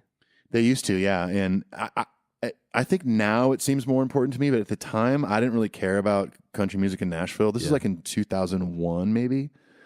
And I didn't care about being on that stage. I was just stoked to be there and play music. But looking back now, it's like the history of that building and stuff. It's pretty cool. And just the history of the Opry in general, back at the Ryman and even before that. Well, even just the crazy man, when we played there last, it was Trisha Yearwood's 20th anniversary of being inducted or playing the Opry. For those of you who don't know, Trisha Yearwood is like a country mainstay since the 90s and married to Garth Brooks and shit. So they were throwing a big 20th anniversary thing for her. And we were just on the bill, And she was was like the headliner. We played right before her. So Emmylou Harris is there presenting her with this big plaque. And then she comes out and she's singing a song with Ricky Skaggs. Then fucking Garth Brooks comes out. Jeez. And they do a song together, and all of them were just backstage. They had an open bar backstage, which they never have at the Opry. There's never booze there, but they had like this whole like Trisha Yearwood cake, and like it was just so weird to be a part of like a legendary night, Like it was just a good Nashville night, you know what I mean? Without being a cynical butthole, it was like, wow, people love this shit. This is real, It was cool. Yeah, that's awesome, man. Our friend Metallicat asks, she says, acoustic guitars, the squeaking noise, I hate it. It's like fingernails down the chalkboard. Worst sound ever. So what the hell is it, and how do you stop it? I love that sound. Do the types of strings make a difference? Nylon, steel? Why don't I hear it on electric guitars, and why do I hear it in records? It makes me unable to listen and borderline want to quit playing. Help me metal up your Wow. podcast. You're my only hope. Oh, nice Star Wars reference. Thank you. Is she talking about when you sliding from chord to chord, you hear that squeaky? That kind of thing. Yeah, I personally like that sound. I think it's a very human element to guitar playing. You can hear it's on electric, but a lot of times electric guitars are so stacked with like effects and stuff like that, you may not notice it. But you'll hear it on nylon string guitars. You know, I think the only time you probably will avoid it is if you're playing flat wound strings. Well, or nylon. Well, but even sometimes, like, you know, the low strings on a nylon are wound still. Oh, well, that's true. It won't be as harsh as, like, you know, a normal set of wound strings on an acoustic or something. But I don't know. Well, I'm sorry you don't like that sound. I personally like. I mean, if there's too much of it, sure. But yeah, it doesn't really poke out to me either. Like, you know what really bothers me in music is a loud ass fucking harmonica. Like sometimes like if you're listening to Nebraska, I remember this in my van days clearly because you know in a van you got road noise and the speakers in a van are kind of shitty. Right. You got to crank up a delicate record, but then when the harmonic would come in, it was just so loud and abrasive. Mm-hmm. It was just unlistenable. But now that I've got the stereo situation dialed in pretty tight over here, the sounds aren't harsh like that. Mm-hmm. I'd have to hear what she's like a record she's talking about in terms of when I think she's describing her playing to herself. I think learning to get cleanly from chord to chord is just part of getting better at it. Just keep practicing. It's true, yeah. You're gonna make a squeaky squeak when your hands obviously too close to the fretboard if you're doing bar chords or something. But the more you develop a sense of fluidity and style with yourself, you'll start to eliminate squeaks and pops and clams and bullshit. Yeah. I mean, I still do them, and sometimes if I'm recording acoustic, you know, I kind of like it here and there, and I'll leave it in there. But yeah, Clint's right. A lot of it has to do with bar chords and sliding up the neck. If you're capoed in any kind of folk position or whatever, any folk chords, you know, usually it's more easily avoidable that way. Yeah. Good question. All right. Our next question, we have not a question, but an FYI. I've been listening since January, and I love the show. Decided to start from the beginning. Went to episode 1, now on 30. Still listen to new episodes, but when I'm at work, driving somewhere, or just hanging out on my days off, I listen to older stuff, and I can't believe what I've been missing. Just like hanging with some old friends, because I'll laugh and talk back to the radio just like you're all there. I've learned a lot of interesting facts and things for the podcast. So that's cool. So that's from Ernesto de la Rosa. That's whose name you had fun saying. I have a blast saying De La Rosa. I like how he's like, I don't want to learn anything about you guys. I want to tell you some fucking information. Let me tell you something. Let me tell you something. Let me tell you something, Ernesto de la Rosa. Thank you. Trooper 3 Leg says, if social media didn't exist, how would your life be different? We would be happier. We would probably be happier, and probably less stress sometimes. We probably wouldn't have a podcast. Let's get it out of the way. It is all the things you can do on your phone and through social media are so cool. Keeping up with your family, keeping up with friends, getting to see and celebrate with your friends the amazing moments of their lives. Okay? Yep. Wonderful, wonderful sauce. But here's the way disproportionate bad side of that. You're only seeing the most amazing moments of your friends' lives, and you're comparing all the many mundane moments of your life to that, and you're feeling like shit. Yeah. Because their life isn't what they're putting on social media. Not really. The same way yours isn't. Yeah. So it's just causing a lot of stress, a lot of fear of missing out, a lot of depression, a lot of anxiety, and a lot of feelings of inadequacy and feeling like you're not doing or accomplishing anything, when in fact you probably are. Sometimes I'll go 10 writes in a row and just forget to Instagram it. But then I get stressed out. I'm like, oh, I didn't Instagram that I'm writing. How will anyone know that I'm writing? And it's like, oh no, yeah. It's like, well, I know I wrote. My publisher knows I wrote. If the song ends up on a record, people know I wrote. And what does doing the work have to do with being noticed for it? Right. It's yeah. a fucking illness. It is crazy. Yeah. I mean, I definitely have toned down social media use, you know, in recent years. I mean, I'll still post mostly when I'm on the road. You know, it's fun to keep people included. Like, hey, check out, you know, here's a photo from the show last night, or I'm in the city, blah, blah, blah. But I can definitely see, especially for people like my niece and nephew's age who have only grown up with that. You know, like my niece and nephews will not know a world without an iPhone. Yeah. And that's crazy to me, you know, like. Well, and it's only going to get worse. I mean, we think it sucks and it's weird and an invasion of privacy and crumbling society, but that's going to suddenly reverse? It's going to get worse. Go watch the movie WALL-E, and you'll see where we're headed. Go watch the movie 8th Grade, and you'll see where we are. It's horrible. Haven't seen that yet. Yeah, but I try my best. In trying to keep it as positive as possible. I like to look at all the positive sides of social media. It's like without that, I would not have been able to do this podcast. Would not have been able to make my record. Would not be able to maybe discover certain artists that I didn't know about before. So there's a lot of good to it, and I try personally to kind of harness those good sides of it, rather than getting sucked into like BS in like comment sections and stuff like that. And like I don't like, I'm on Facebook, but I don't post on there ever. If someone posts something and I click the comments, I'm like, why am I doing this? It's just an argument that no one's going to come out on top. Well, think about it this way: like, ice cream tastes great. Ice cream is so good, right? I'm kind of speaking colloquially for the world. Delicious. Even though I'm not super into ice cream, and I know that you don't do a lot of milk products. So ice cream's great, right? But we have this whole institution of education called nutrition, where we learn that in ice cream is dairy and sugar, and that those things in large quantities aren't good for you. And some people are even lactose intolerant and can't have it unless it makes them super sick. So we have this whole area of knowledge called nutrition that deals with how to interface with shit that may not be good for you without moderation. We don't have anything like that for the internet, because the internet's the same deal. The internet is a total drug that totally is hitting your fucking endorphin levels, serotonin levels. People get addicted to it. People are more negatively affected by it than others. And yet there's no code of ethics. There's no science. There's no conversation really about how to engage with it in a healthy way. People are just full on. They want it in their fucking eyeball. They can't be alone anymore. They can't look at each other anymore or talk to each other anymore. And there's no big psychological like conversation happening about it. But I see it the exact same as being malnourished with food or not exercising. No, that's a great analogy you just made. I back it. Okay, I think you're up. Yeah, Dave Cole says on Twitter, if you could be any animal, what would you be? Lion. Lion, huh? Lion, and I'd rip all your fucking arms and legs and dicks off with my teeth. Yeah, I love it. Love it. Are you going to say like a bird so you could fly?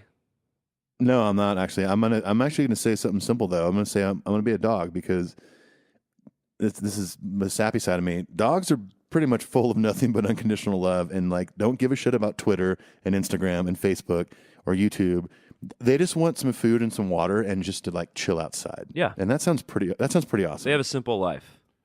Maybe some pets here and there. Pet scratch behind my ear. That's a little bit. I mean, if you could choose to have a great owner, like a generous, benevolent owner, being a dog would not be so horrible.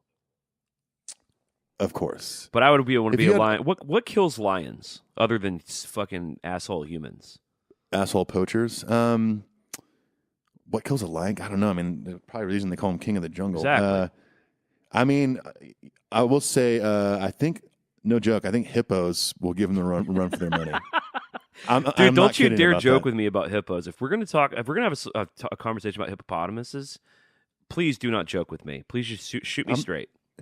I would not joke about hippopotamuses. What about a rhinoceros? What about a rhinoceros? Rhinoceri, as they say, plural. Those are badass. I mean, they got a damn horn as a nose. All right, we got to keep moving through these kind of quick. Metallica and Graham Stark both asked about the OG shirt, and mentioned at the top of the episode. They are available currently. Let me see. Alex VD says, is FM radio airplay important to a band's success in 2019? Is it easier or harder to get one of your band's songs on the radio now than it was in the 70s, 80s, and 90s? I don't know about some of those details of like, is it harder or not? I can tell you this though for sure, Alex. Here's what matters more than anything now is streaming. You can, I mean,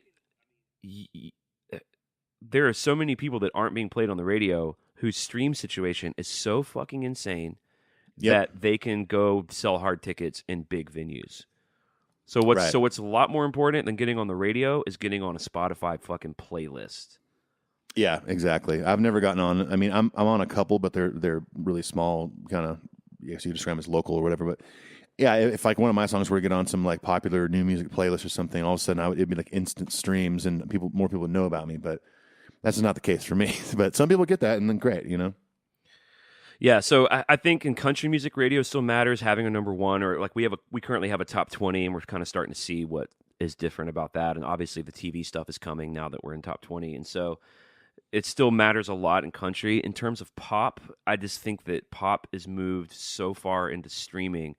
You know, a big player in that game more than radio also is YouTube, which is basically just streaming. That's basically just another avenue of streaming. So I believe YouTube is one of the top places people get music. exactly. So that's where to look at now. Like people are going to look at like Billie Eilish. Is she being played on the fucking radio? No fucking way. But she's all streaming. But she had almost 100 million YouTube views of that "You Should See Me in a Crown" video before the record even came out. So yeah, and she just like destroyed at Coachella the other night in front of like 80,000 people or something in Times Square. Like you can kind of see what the buzz is in the world by what's like what they're flashing at you all in Times Square. A lot of Billie Eilish. She's the biggest conversation I think happening in music right now. She is. Did I tell you this? That I got asked to go out as a crew guy for her, to drum tech for her brother. Oh my God, that was her? Yeah. I remember you telling me about that, but I didn't know who Billie Eilish was at the time. Yeah, that was her. My buddy Trevor is one of her other techs. There's a guitar. There's only 3 people on stage. Her and her brother write everything. Yeah, Phineas. And record everything. Yeah. And yeah, he hit me up and said, dude, things are about to get really crazy. We're finishing up some club dates that have been sold out forever. European tour sold out in 10 minutes. It's about to get nuts. And she's going to finally release her first record after a bunch of singles and stuff. And I obviously turned it down because I want to be out playing. So I took the Need to Breathe gig. But yeah, I would have been on, a part of that crew on that freaking rocket ship headed straight to stardom. Wow. Unbelievable. Yeah, would have been a cool opportunity for sure. I mean, and he told me that everyone on that camp is super cool. She's great. Her family's great. But I just went with my gut. Yeah. Well, you landed where you needed to land. Yeah, for sure. All right. All right. Let's move to you. Sebastian O'Brien says, if you could be given one of Metallica's current touring guitars other than Greenie, what would you choose? I do the white snakebite. Yeah, but what if they could give you one of those classic guitars? Like, what if you could get a Mummy guitar?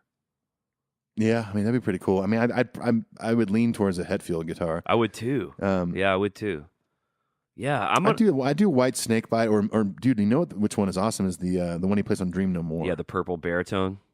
Yeah, I'm with you. I'd probably go for a snakebite too. Yeah. L. Herndon 79, worst venue you've ever played. Well, I know mine for sure. Is this a club in Vinton, Louisiana? Vinton. And let me just tell you what's bad about it before we even get in there. So the way that they provide lunch is you have to walk across the street to a chicken restaurant that is connected to a gas station that is also connected to a strip club. Then you go inside. The ceilings are about 30 to 50 feet tall. The stage is about 10 feet below the ceiling. And if the image you have in your head is correct, we had to take a forklift all the way up to a stage that if you fell off of it, you would die. So far above the crowd, like we could touch the ceiling, but these ceilings were huge. We're 30, 40 feet above the crowd. Hardly anyone came. It was promoted like shit. Like one of our guys was saying they think it's just a big drug front.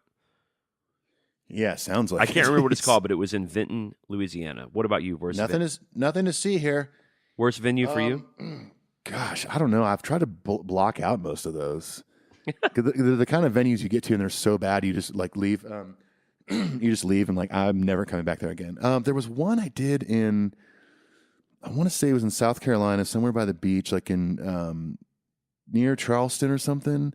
It was like kind of like island kind of restaurant out back and then a venue on the other side. Seemed like it was going to be cool. Like the outdoor hang was kind of rad.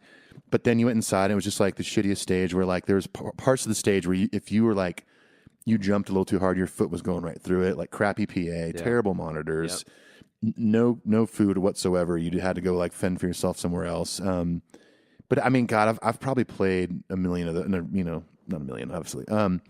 I've played plenty of those in my 20 years of touring, and a lot of them kind of run together. I remember one specifically, it was called the Creepy Crawl in St. Louis. There was 2 of them, I think, and the original one was a pretty crappy venue. Yeah. I don't remember all those details you remember, but I've blocked most of those out. Well, mine was like 2 years ago. It wasn't that long ago. So. Yeah. All right. We're kind of done with Twitter, other than Nerdy Keyboard asked view on Megadeth. We don't need to go into detail on that, but I like Megadeth. Not everything, just a couple records. I don't really like them at all. So I respect the musicianship. Don't like them. Deceived says, "Can I play Ethan in a game of SKATE? What is that?"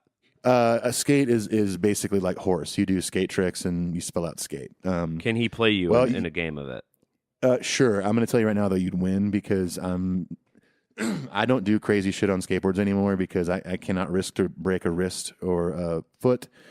So I still skate all the time, but I just kind of find these little paths and I cruise and just, enjoy the time on the board. Just try to find a little pad and do a little cruise and just find a pad and cruise. Like a little cruise, man. Eat some fish tacos afterwards, bro. Yeah. I just kind of cruise and find at a skate park and find a little, find some runs. I don't come off the ground. I don't want to get hurt. All right. Although you still can. Cool. All right. We're kind of winding down here on Facebook. Twitter's kind of done. Because the next thing I have is people talking about the Kirk news we talked about at the top of the show. Over on Facebook, let's see. James Haas says, Clint, if you were to write and direct a movie, what type/genre would it be? And then for both Ethan and Clint, if you could record an album with anyone, who would it be and what type of album would it be? Wow. Great question. I would love to be part of, obviously a horror movie would be great. I'd also love to make a drama. Yeah. I would love to do a film with Quentin Tarantino. I would love to write a film with Marshall Brickman or Woody Allen. There's so many people I would love to work with. The dude who did The Witch, Brian Eggers, I would love to work with him. S. Craig Zahler, who did Bone Tomahawk, and Brawl and Cell Block 99, I would love to work with him. I would love to do really any work in film and TV. The dudes who created Entourage, if they wanted to do a treatment for a new kind of show, if they wanted to hire me to write it, I would love it. I would love to do a comedy like in the 80s. Like if I could have been a part of like a Beverly Hills Cop or something. Oh yeah, those are great. That would be our Three Amigos. Yeah, totally. Yeah, those are fun. So if you could record an album with anyone, this is for both of us, what type of album would it be? Who would it be and what type of album? I would say, off the top of my head, I would love to make a record with Elvis Costello.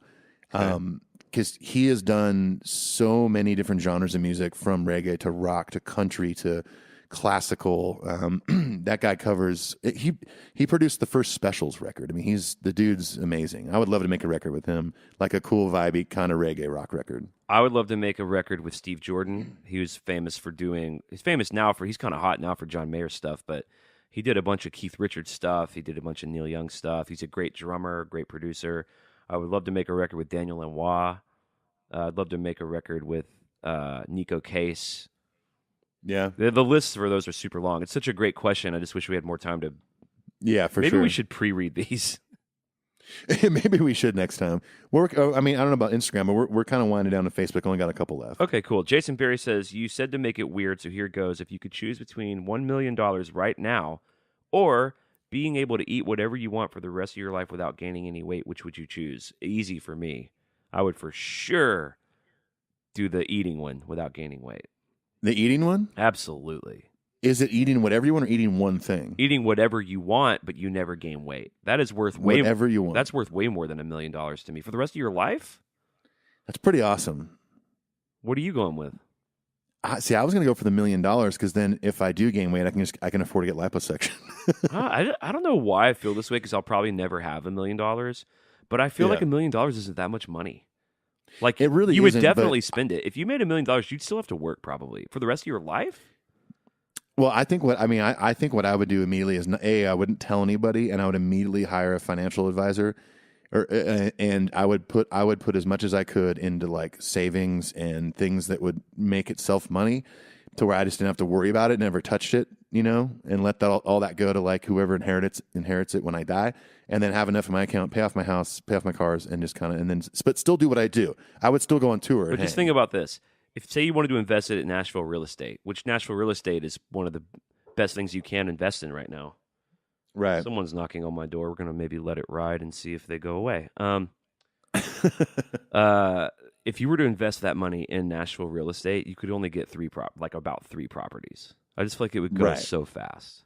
You could now, yeah, but I don't think I would invest it in. I would invest in properties in other areas, like find an area that is maybe about to do what Nashville did, or I mean, here's the thing, like I feel like I'm a very simple person. I don't need a ton. I mean, I've got a lot of guitars and things like that, but I don't need like 4 houses. I don't care. Yeah. I just want mine paid off, and I just want to like have to not worry. That's all. Yeah, I hear you. But hey, I respect your decision too, man. Enjoy those hoagies. I just like eating, but I also hate gaining weight because I'm kind of vain, and I have have like the struggle bus with food, and it's fairly torturous for me. And it's just to be free of that, because even when I'm eating food, when I'm eating healthy, I'm unhappy because I don't like the way it tastes. When I'm eating food that I fucking love, I'm unhappy because I know I'm gaining weight. So for me to be free of that is literally worth probably more than $1 million for the rest of my life. Yeah, for the rest of your life, that's pretty awesome. All right. Where were we? All right. Matt French says, if the songs on Saint Anger were 3 minutes long instead of 8 minutes, would it technically be a passable punk rock album? Yeah. For sure. Yeah, that record is dirty and there's a lot of aggression on it. I think it would be passable as a punk. I think Kill 'Em All is passable as a punk rock record. Hey, that's an interesting idea. I think it's kind of a punk rock thrash record. There's no doubt. Motor Breath? There's no. Come on. Yeah. Oh, Motor Breath for sure. I mean, look at Whiplash. even the title. I think there's no doubt that the punk ethos is kind of the secret ingredient of thrash, as far as I can tell. Yeah. It's what makes it different than the British invasion shit, Not British invasion, the new wave of British heavy metal. British invasion, right, of course, yeah. being Beatles and Kinks and shit. So, Beatles were metal. hey, man, Helter Skelter kind of is metal. Anya, our buddy, asked, what's Tennessee weather like in July? Usually it's pretty goddamn hot. It's pretty hot and sticky and disgusting, but you're welcome to come down. Let's see what else we got here. I have, do penguins have thumbs? No clue. I'm going to say no. They have wings, then they can barely fly. Yeah, well, they may have opposable thumbs on the ends of those wings. I don't know much about the natural habitat of the penguin. I don't either. Bradalac 1952 says, has Clint Wells listened to Crowbar yet? The answer is unfortunately no. If you guys want me to listen to anything, you just got to send it to me. Send me an email. Yeah, totally. I just have one more that I don't know if this will relate to you or not, but it does to me. Your thoughts on the new Star Wars trailer? What is your least favorite Star Wars movie, and why is it The Last Jedi? I don't know if are you much of a Star Wars cat? I think those movies are so unbelievably overrated and boring, and I know that that's not how you feel. So I'll let you answer. Well, I mean, for me, I grew up with the first 3 Star Wars, episode 4, 5, and 6. So they're a little more important to me. I love them all. I don't know why people think The Last Jedi sucks. I loved it. I think the worst one is episode 1. And I thought the new Star Wars trailer was awesome. I can't wait to see it. There you go. See, that's all I got. You're getting some of that Ethan Luck positivity, and I like that. I like to keep it that way. I like to keep it that way, brother. Oh, there's another funny one. The other one I didn't read. Daryl Lewis says, I stream Color World Blackened on Spotify. Did you get my 0.0000006 cents? Yeah, we framed the check, motherfucker. Yeah. It's in HQ2 right now. Yeah. Well, I'm able to feed my kid Vienna sausages now for the next 6 hours so that That's a long time. she can die. Yeah, it's 6 hours of Vienna sausages so she can die of poison. That's all I got for Facebook. All right, and cool. Twitter I over think here. I got maybe 10 or 15 more on Instagram. 10 or 1,500 more. 10 or 15,000 more. No big deal. Bane1775 says, if you could interview anyone a currently living musical figure, who would it be? Oh, man. I would honestly say James Hetfield. It'd be pretty amazing to interview him. Yeah. Only person that came off popped in my head would be Bruce Springsteen. Yeah, I thought about Paul McCartney. Springsteen would be great. But I just feel like here's the thing to think about. Someone like Springsteen, who's written a couple of autobiographies now, and he's like not shy about interviews. He's got a lot out there. It's really the guys that you don't hear much from, and Paul McCartney would fit that criteria also. But like James Hetfield doesn't have that much to really do an in-depth talk with James, like a 60 minutes. James Hetfield. I feel like it would be so valuable. Absolutely. Moving right along. Alex VD says, I've seen the Kirk Hammett guitar picks with the notch taken out of the top. Do you have a favorite type of pick, as in different shape or thickness? Do thinner or thicker picks allow for faster playing, or certain picks are used on certain songs, or is it just personal preference on what makes you most comfortable to play? I mean, it's mostly personal preference, but I mean, some guys choose thinner picks to play faster. My millimeter of choice was .63, which is a random one. I used to use Clayton picks literally until about a month ago. Use those big Clayton triangle picks? Yeah, they're like triangles. Most bass players use the picks that I use, but I got turned on to them by a bass player friend like in '98, and I have not stopped using them until I finally got my first pick deal where I am going to... they're actually waiting at home for me. I got my first ever in 20 years custom picks made. Congratulations. Although we made some through Diadario. We did. But yeah, I moved up to .73 in thickness and got kind of getting used to that now. Won't go any thicker than that probably, but it's just preference. I got huge hands, so those triangle picks, feel comfortable for me. Yeah, and Kirk uses those. They're called Jazz 3s. Our friend Matthew Mayfield also plays those Jazz 3s. They're not for me. I can't really figure out how to have a lot of agility with a tiny little pick like that, but my hands are also a little bit bigger too. And Kirk, Kirk's a small, delicate man. Hey man, it's his preference. If it makes him play better, then go for it. Keith Jones says, Metal Band Draft. Each of you pick members from respective bands to create a supergroup of all-star musicians. For me, it would be Hetfield, Eddie Van Halen, Cliff Williams, and Dave Grohl on drums. Only condition is they have to be alive. Oh, they have to be alive. Oh, geez. I'll off the top of my head.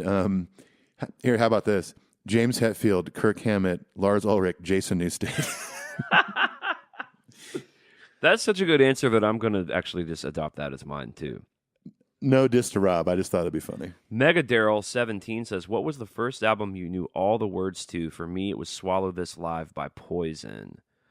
Mine was probably Pearl Jam 10 or Michael Jackson Bad. Let's see. Mine was probably, I'm not kidding here, Weird Al Yankovic, Even Worse. Oh boy. Oh boy. Oh boy. That was the first actual album I ever bought in my life. Did you see that he's playing the Mayo Center soon? I didn't. That's awesome. Like his poster. Oh, yeah. Yeah, totally. Actually, I did see that. And so was Chris Angel, Mind Freak. Honestly, it might have been Pearl Jam 10 or Nirvana Nevermind. Yeah. That was an important time for me. Very important. Yeah, that was huge. I remember we got like our first little primitive computer, no internet or anything, just a computer, and I typed out every word to all the Pearl Jam records I had at the time. Oh, that's awesome. Just to have them. Just to have them. Why not? All in one place. Never know. Never know when you need them. Anya asks again, have you ever been to Dollywood? She says she has, which is crazy because she's from Sweden and she lives in London. I've never been to Dollywood. I haven't either. I've actually been really wanting to go. I've been to East Tennessee and been into Gatlinburg. I've been to Gatlinburg. Pigeon Forge. Yep. Yeah, and it's really, I mean, the tourist areas are a little cheesy and corny, but it's fun. And I've rented cabins up there, and it's gorgeous out in the Smoky Mountains, but I've never been to Dollywood. Dolly Parton does such a cool thing. In the state of Tennessee, every kid up until age 5 gets a free book a month. That's amazing. So she's a treasure. We've been getting like books for Nova for 5 years now, every month, and they're good. They're cool. That's so such awesome. a fucking cool thing she does. I mean, God, not on top of that, when they had those crazy fires, which are super rare in Tennessee, by the way, it's not like California. Had those wildfires in Gatlinburg. I think she donated something like $30,000 to each family, or something like $10,000 or something. Wow. She's a national treasure. No one ever hurt her. Please don't hurt Dolly. Don't hurt Dolly. Vico Goni says, do you guys believe in the 6 degrees of separation theory? I mean, kind of, I guess. Kind of, I guess. Fun. I mean, sure. Sure. I mean, I think, how's that? Honestly, I think, in the music world, yes, I do. I mean, it's rare that it even takes 6 people to. Right. Is that what the theory is? Like within 6 people, you can connect it to anyone in the whole world? Yes. That sounds tenuous to me. It sounds crazy, but think about this. Like, I know Wes. He knows James Hetfield. Boom. And James Hetfield knows so many people. And then, yeah, James Hetfield knows, Lars Ulrich. And that's when it really takes off. Then it takes off because he knows everybody. 918 J-Dub says, if the boys hadn't picked Rob, who would have been the next best thing other than Jason Stang, of course? I thought Pepper Keenan would have been cool. It would have been cool, but I don't think it would have been the right choice. Sure. Pepper had his own path to forge. He did. Dave Ellefson doesn't feel right either. Dave might be, yeah, he doesn't. This doesn't feel right. It doesn't feel right to think about anybody but I know. Rob, but Yeah, I don't know. I mean, there's a lot of bass players I'm a fan of, but maybe not for Metallica, you know? So funny that guy from Alanis Morissette's band auditioned. I know, for sure. He's fucking sweating by playing Froom the Bell Tolls. Yeah. Cthulhu45 says, on the next episode, can you have Paw Paw romance both Joyces separately, only to have the Joyces figure out that Paw Paw is two-timing them both? Then they conspire to have him killed a la Carrie Underwood song, Please Make This Happen. Oh, man. Anya says, oh my God, yes. Well, That sounds like a webisode series that someone needs to animate for us. it sounds like a lot of work because I'm going to let you guys in on a little secret here. We are both Paw Paw and the Joyces. So Yeah, I'm not sure if you knew that. you have to like write the So- teleplay and then Surprise! It is a funny idea though. Like I love all those the idea of those characters being in the same universe and them all being like in the picture one day. I actually had the idea of some of our friends that do animation of if we did write a thing, having someone animate it, like the Hulkster, Right, Paw yeah. Paw, the Joyces, Becky, the medieval guy, whatever, Vegan Ethan. Vegan Ethan. It's all there. Of course, Yeah. Torben and Dave Mustaine. Sure. Metallica fan says, what are your thoughts on Napster/file sharing? Me, I think the industry did not keep up with technology. I see good and bad in it. Well, I mean, we've talked about this a bit. Lars was right. I'm kind of with him in that the music industry, they definitely they rolled over to that. They didn't do shit about it. They let it happen, and before it was too late, all of a sudden record labels going out of business. People are stealing records left and right. Now we're at a place where we have streaming services and artists get paid dick for their music. Well, what labels did is labels sold the catalogs. Now they've done that. Yeah. They didn't go out of business. I mean, labels still exist. Well, no. Before streaming kind of started, like when it was like kind of iTunes era, download era was still happening with torrenting and stuff. A lot of labels did start to go under because there's only like the big three left, and they started buying up. Right, all they the got smaller ones. bought by the bigger corporations. So Right. It's- So that did downsize a bit, but I mean, now the record labels, the formula is the same for them. I mean, they own 50% of publishing for, I'm sure, most of their catalog, and they're able to offer that to places like Spotify and Apple Music for a lot of money, and then us, the artists, don't really make anything. it's a horrible situation. You go if you really are interested in that, you could find a lot of info about it. And there are people on both sides, people who are more optimistic and less optimistic. But Yeah. all I know is I live in the real world where it really affects me, and I actually look at the statements, and Yes. it's a bleak, dire, fucking Game of Thrones wasteland of bullshit. And Yeah, it sucks. and people aren't able to pay their bills and live. But you know, a lot of people in America right now aren't able to pay their bills and live. So I understand. Friendly Zombie for Boy sure. says, how did you guys end up in the music industry? Did it just happen, or have you always had the plan to make music for a living? I ended up doing it. I played guitar when I was 13 just because I loved it. Most of it was Metallica and Pearl Jam and 90s rock related stuff. When I was 16, I joined a cover band of dudes that were 10 years older than me because one of the guys worked with my mom. They needed a guitar player. Started playing in clubs. Then I started playing with local people, all the time having to work normal jobs. Well, not normal jobs, working in record stores, working in guitar shops. Moved to Nashville and started touring and playing in sessions professionally. And looking back, you can draw a map and say, this happened and that happened and that happened. When it was all burning down, I felt like I was on a wave and I was just riding it. Yeah, I mean, my answer would be pretty similar to Clint's. I mean, it's a wave, and you're definitely riding it, and you hope that it goes in the right direction sometimes. Sometimes you crash, sometimes you don't. But it's just a matter of, you just keep playing and keep playing with different people, kind of expanding your taste in music and maybe other instruments. And then, I know that for me, like, I never intended when I first picked up a guitar, like, oh, this is going to be my job. But as I got older and I saw that was an option, then that definitely became a goal. Yeah, I think once that world opens up and those doors open, or maybe you have some... I was lucky that I had older musicians that were mentor types, and I would see other doors that they had access to that maybe I didn't quite yet. I would see those doors open and see see a possibility.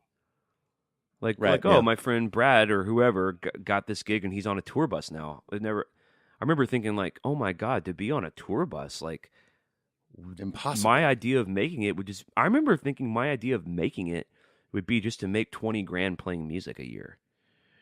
And then, my idea was like to maybe leave, like, tour out of California. right, to be out of your state. Yeah. And then you kind of hit those little goals. Then you get on a bus and then you realize you've been on a bus for like 10 years, which is how I look back. I'm like, I've been on the bus more than I've been with my family. But Yeah. you hit all these small goals, and then you have more goals you keep reaching for, and it's weird because that kind of makes it sound like blasé, like we weren't working hard the whole time to make it happen. But Oh, sure, yeah. you also have to be digging in and doing great work and busting your fucking ass and meeting the right people and all that stuff too. It never just happens. I mean, certain things will pop up randomly, but it's also because it's the result of all your years of hard work. The Hub Schrauber says, do you guys think we'll ever get the James Hetfield country solo record? Halo on Fire 26 says, dear God, I hope not. Well, dear God, I hope so. I hope so too. I don't think it'll happen until the boys officially retire, which I don't think is going to happen for another 10 or 15 years. So, Yeah. and that may just be something he's not interested in. I kind of feel like he would have done it already. There's part of me that feels like, well, after, I think so too, after Mama yeah. Said and that being a hit, quote unquote, a single, and it not causing the end of the world, people who didn't like it kind of ignored it or maybe bitched about it, but whatever. But a lot of people really liked it. I think he might have branched out then, or when shit got really weird with Jason. Jason wants to do Echo Totally. Brain, but he didn't. I think James is going to ride it all out with Metallica. I think you're right. Yeah, I mean, he may have a bunch of songs like on the back burner just for fun, but if he puts something out, great. If not, it's all good. All right, we got a handful more here. We're almost done. Jason M. Guitar also asks, what happened to the Grand Rapids Metal Tailed? Keep up the good work. It's coming. It's just slow. Jay Cartmel says, did you get any record store day shopping in? If so, what'd you get? Well, we already answered that. That's right. The last time I got really excited about record store day was right after I first met you, and you got me the Guar and the Ryan Adams 7-inch. And the got the No Life to Leather. No Life cassette. to Leather. That's right. Yeah. So that was 2015. That was that long. Wow, that's crazy. That was 4 years ago. Time flies. Thank you. Thank you. J. Caranod says, what song from any genre and period do you wish you had written? All right, I kind of blew it. I went with Bohemian Rhapsody. You went with Stand By Me. Here's another shot. So what say you? Can't say Stand By Me. Another shot. What's another one? Another like all time. I'm going to say My Girl. I'm going to kind of take a page out of your book and say My Girl. Okay. Temptations, My Girl. I'm gonna say Yesterday by Paul McCartney, or the Beatles, written by Paul McCartney. Yeah, it's funny. They had a handshake deal where everything that they wrote is Lennon McCartney, but it is most definitely true that the only dude who wrote the song Yesterday was Paul McCartney. Right, yeah. So cool that they had that. Yeah, absolutely. Cool and strange. I mean, cool and strange, yeah. But I mean, maybe it worked out over time. I don't know. They just talk about how they didn't really know what publishing was. Like, they didn't really understand it, so they just sort of had a handshake agreement of like, well, whatever we do as Beatles, it'll be Lennon McCartney. Right, yeah. I mean, they were new to all that. They were so young, and it was still in an early era where like people weren't really making full-length records all the time. Big Money, There's a lot of singles, yeah. In fact, those early Beatles songs aren't on records. Hey Jude is not on a record. We Can Work It Out's not on a record. Day Tripper's not on a record. It's crazy. Strawberry Fields is not on a record. Those were basically advertisements for the record. Mm-hmm. Strawberry Fields is the A-side. Penny Lane's the B-side. Neither of the songs were on Sgt. Pepper's Lonely Hearts Club Band. Isn't that crazy? It's so insane. Big Money Sal says, do you think we can make James do a metal remix of Old Town Road? James listens to us. I mean, we're pretty persuasive when it comes to one Mr. Jimmy James Hetset. I think he definitely is influenced by the podcast. With all that to say, I would probably no. Yeah, the actual answer though, unfortunately, absolutely not. F. Duddy says, what do you think of the music YouTubers out there? People like Stevie T, Jared Dines, Lost in Vegas, Rick Beto. I think some of it's funny. The only one I've really seen that he's talking about is Lost in Vegas, but I just think we have a cultural problem where a big thing now is to watch people react to shit. And I kind of see that as an oddity. It's not something I'm very interested in. Like, dude, it's super hilarious. You watch these guys listen to Metallica. Although those dudes are in Vegas that have never heard like certain Metallica songs. It's kind of funny. It's kind of fun, but I don't know. I mean, people can make it on YouTube, and I think that's how Justin Bieber got discovered. I don't know, but I mean, it comes down to quality control too. I mean, like everyone now that's younger is probably like, oh, that's what my profession is. That's what I want to be. I want to be on YouTube and do this. And And it's like, well, look, you still have to have some kind of talent, or or maybe you don't. I don't know. I give up. No, the age of talent is leaving us for sure. I mean, it's a great platform for people who are talented to get their music out there. But if there's also people on there that freaking spit on a towel and throw it at their friend or something, and then that gets millions of views. I'm with you. It's kind of a mystery to me. What I've decided to do with a lot of my free time is try to create beautiful things instead of watching people vomit or watching people look shocked or going down those kinds of YouTube rabbit holes, or aspiring to be a YouTube person in which people want to watch me vomit or fucking step on a cat or or drink a disgusting milkshake or whatever the fuck it is. I am gonna spend my time trying to make beautiful art. So, yep, me too. So that's kind of how I see that. David Football says Hot Pockets or Snot Rockets, and I'm gonna have to say squarely in the camp of Hot Pockets over Snot Rockets. Yeah, I'm going Hot Pockets on that one. You know who can shoot a fucking mean snot rocket though is Phil Anselmo. He can, and Marilyn Manson can too. I think snot rockets are actually disgusting. It's just blowing your nose without a tissue. But I think I've tried it in the past, and it just doesn't end well. So I just decided not to do that anymore. It didn't take much time. It sounds like something that if you did perfect, you might become a YouTube millionaire. Oh, maybe bro, it's a snot rocket guy. You ever seen his YouTube channel? He's like 87 gajillion viewers. What does he do? No way. He just blows snot rockets 24/7, bro. Nah, it's fucking sick, dude. Cool. Did you learn GarageBand and learn how to write a song and learn how to play a synthesizer and maybe try to get better at your sweet picking? Nah, dude, he's watching the snot rocket guy. I want to be just like him. Yeah, fuck yeah, dude. I'm gonna start a YouTube channel where I just poop in my fucking pants every day. I'm 37 and I'm 37 years old, by the way. That would actually get a lot of views. Halo on Fire 26, let's say you've won an entire weekend to spend with any one of the boys, James, Lars, Kirk, or Robert. You also get to plan the itinerary of fun, which member and why, and what are y'all doing? I'm gonna say James Hetfield. Okay. And I'd like to go meet him in Colorado, which I'm not far from him right now. Maybe go skiing? Maybe go skiing, cross country skiing. I couldn't go hunting with him. I'm not really into that, but maybe have dinner with the family. I'd keep it simple. I think maybe go check out a flick. Take in a flick. I would choose Lars, and I would like to do two things because we're talking about a whole day, right? Top of the day, I would like to do something that's kind of ice-breaking, that's like maybe fun or scary, like a bungee jumping kind of thing, that's also bonding. Like, holy shit, dude, we went through that together. That was fucking amazing. But there's also some downtime to so where are you from? We start to get close. We start to get a vibe. We start to catch a feeling, okay? We do this experience that I am thinking it's something like a skydiving thing because it's going to be so scary that it bonds us together. Yeah. Then we're going to take in a nice lunch where we can really do a deep dive combo. And then by the time lunch ends and we're having a first cocktail, we've decided we're best friends. Yeah. And then that evening, I would like to do something where you can even go deeper, maybe something like a camping trip. Ooh. So it's just us under the stars, having some drinks. Little fire pit. Because I know he likes to drink, and drinking is a bonding element. Because my goal after spending a day with Lars is to become his real friend in real life forever. Right, exactly. If he's going camping, he's calling you. Yeah, so the next time he goes skydiving, anytime he skydives or even sees a guy skydiving on TV, he thinks of me. And he's like, holy shit, I'm going to text Clint right now. What are you doing, dude? You off the road for a little bit? Why don't you come out to Marin County, man? I'll put you up at the house. We'll fucking dream it all up again. That sounds like Lars. Okay, two more. How many got left here? Two. I think I'm going to get yelled at by crew members soon. All right, Nelson Gilborn says, best deep cut. I'm going Fixer. I'm going to go Escape. Yeah, nice.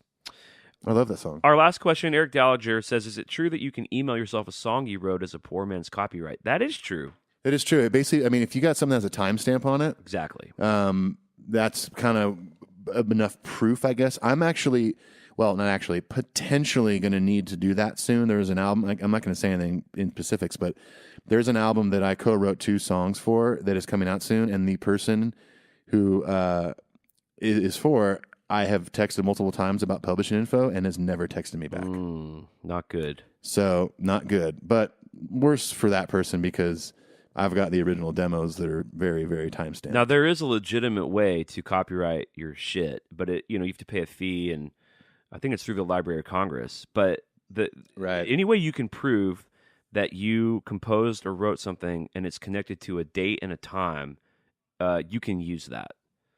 Yeah.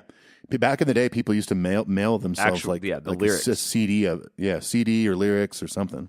And then you don't open it, you don't tamper with it. Right, so the keep it sealed, envelope is sealed. It's got the stamp on it. So, exactly. in fact, you may still want to do that. I mean, that's going to hold up better than an email. But I'm not. Other than hearing you with that problem just now, I'm not sure I've been that familiar with that problem. So, at least personally, I mean, it's a potential problem. There can be nothing I wrote on this thing, but we'll find out shortly.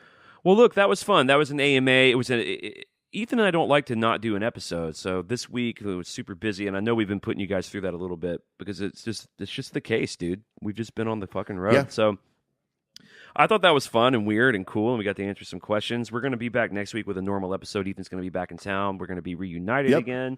We're going to have Lulu coming up soon. We've got some guests lined up soon. There's some good sauce. So good stuff coming up. Before we split, I just want to say thanks to everyone for listening. Thank you to Harrison McCormack for becoming a patron. All the patrons out there, they're going to be getting their Prince Akeem dolls, the ones that won last week, this week. We got some T-shirt orders out. Don't forget the OG shirts available through EverPress. Don't be one of the tens of thousands of listeners that's been on the ride for as long as you have, and you haven't left a fucking iTunes review. Come on. I know. Check out the Patreon. Check out Need to Breathe on tour. Check out Rodney Atkins on tour. What else do the people need to do? How much homework can we possibly give them? I mean, gosh, that's a backpack full right there. Well, cool. Well, I guess with having said that and having your crew members getting bummed at you, let's. I just know that they're setting up right now. They're like, why isn't Ethan's stuff set up yet? Yep. Well, let's just say goodbye to everyone. And once again, thank you so much. We'll see you on the Flip Flop. Peace. Adios.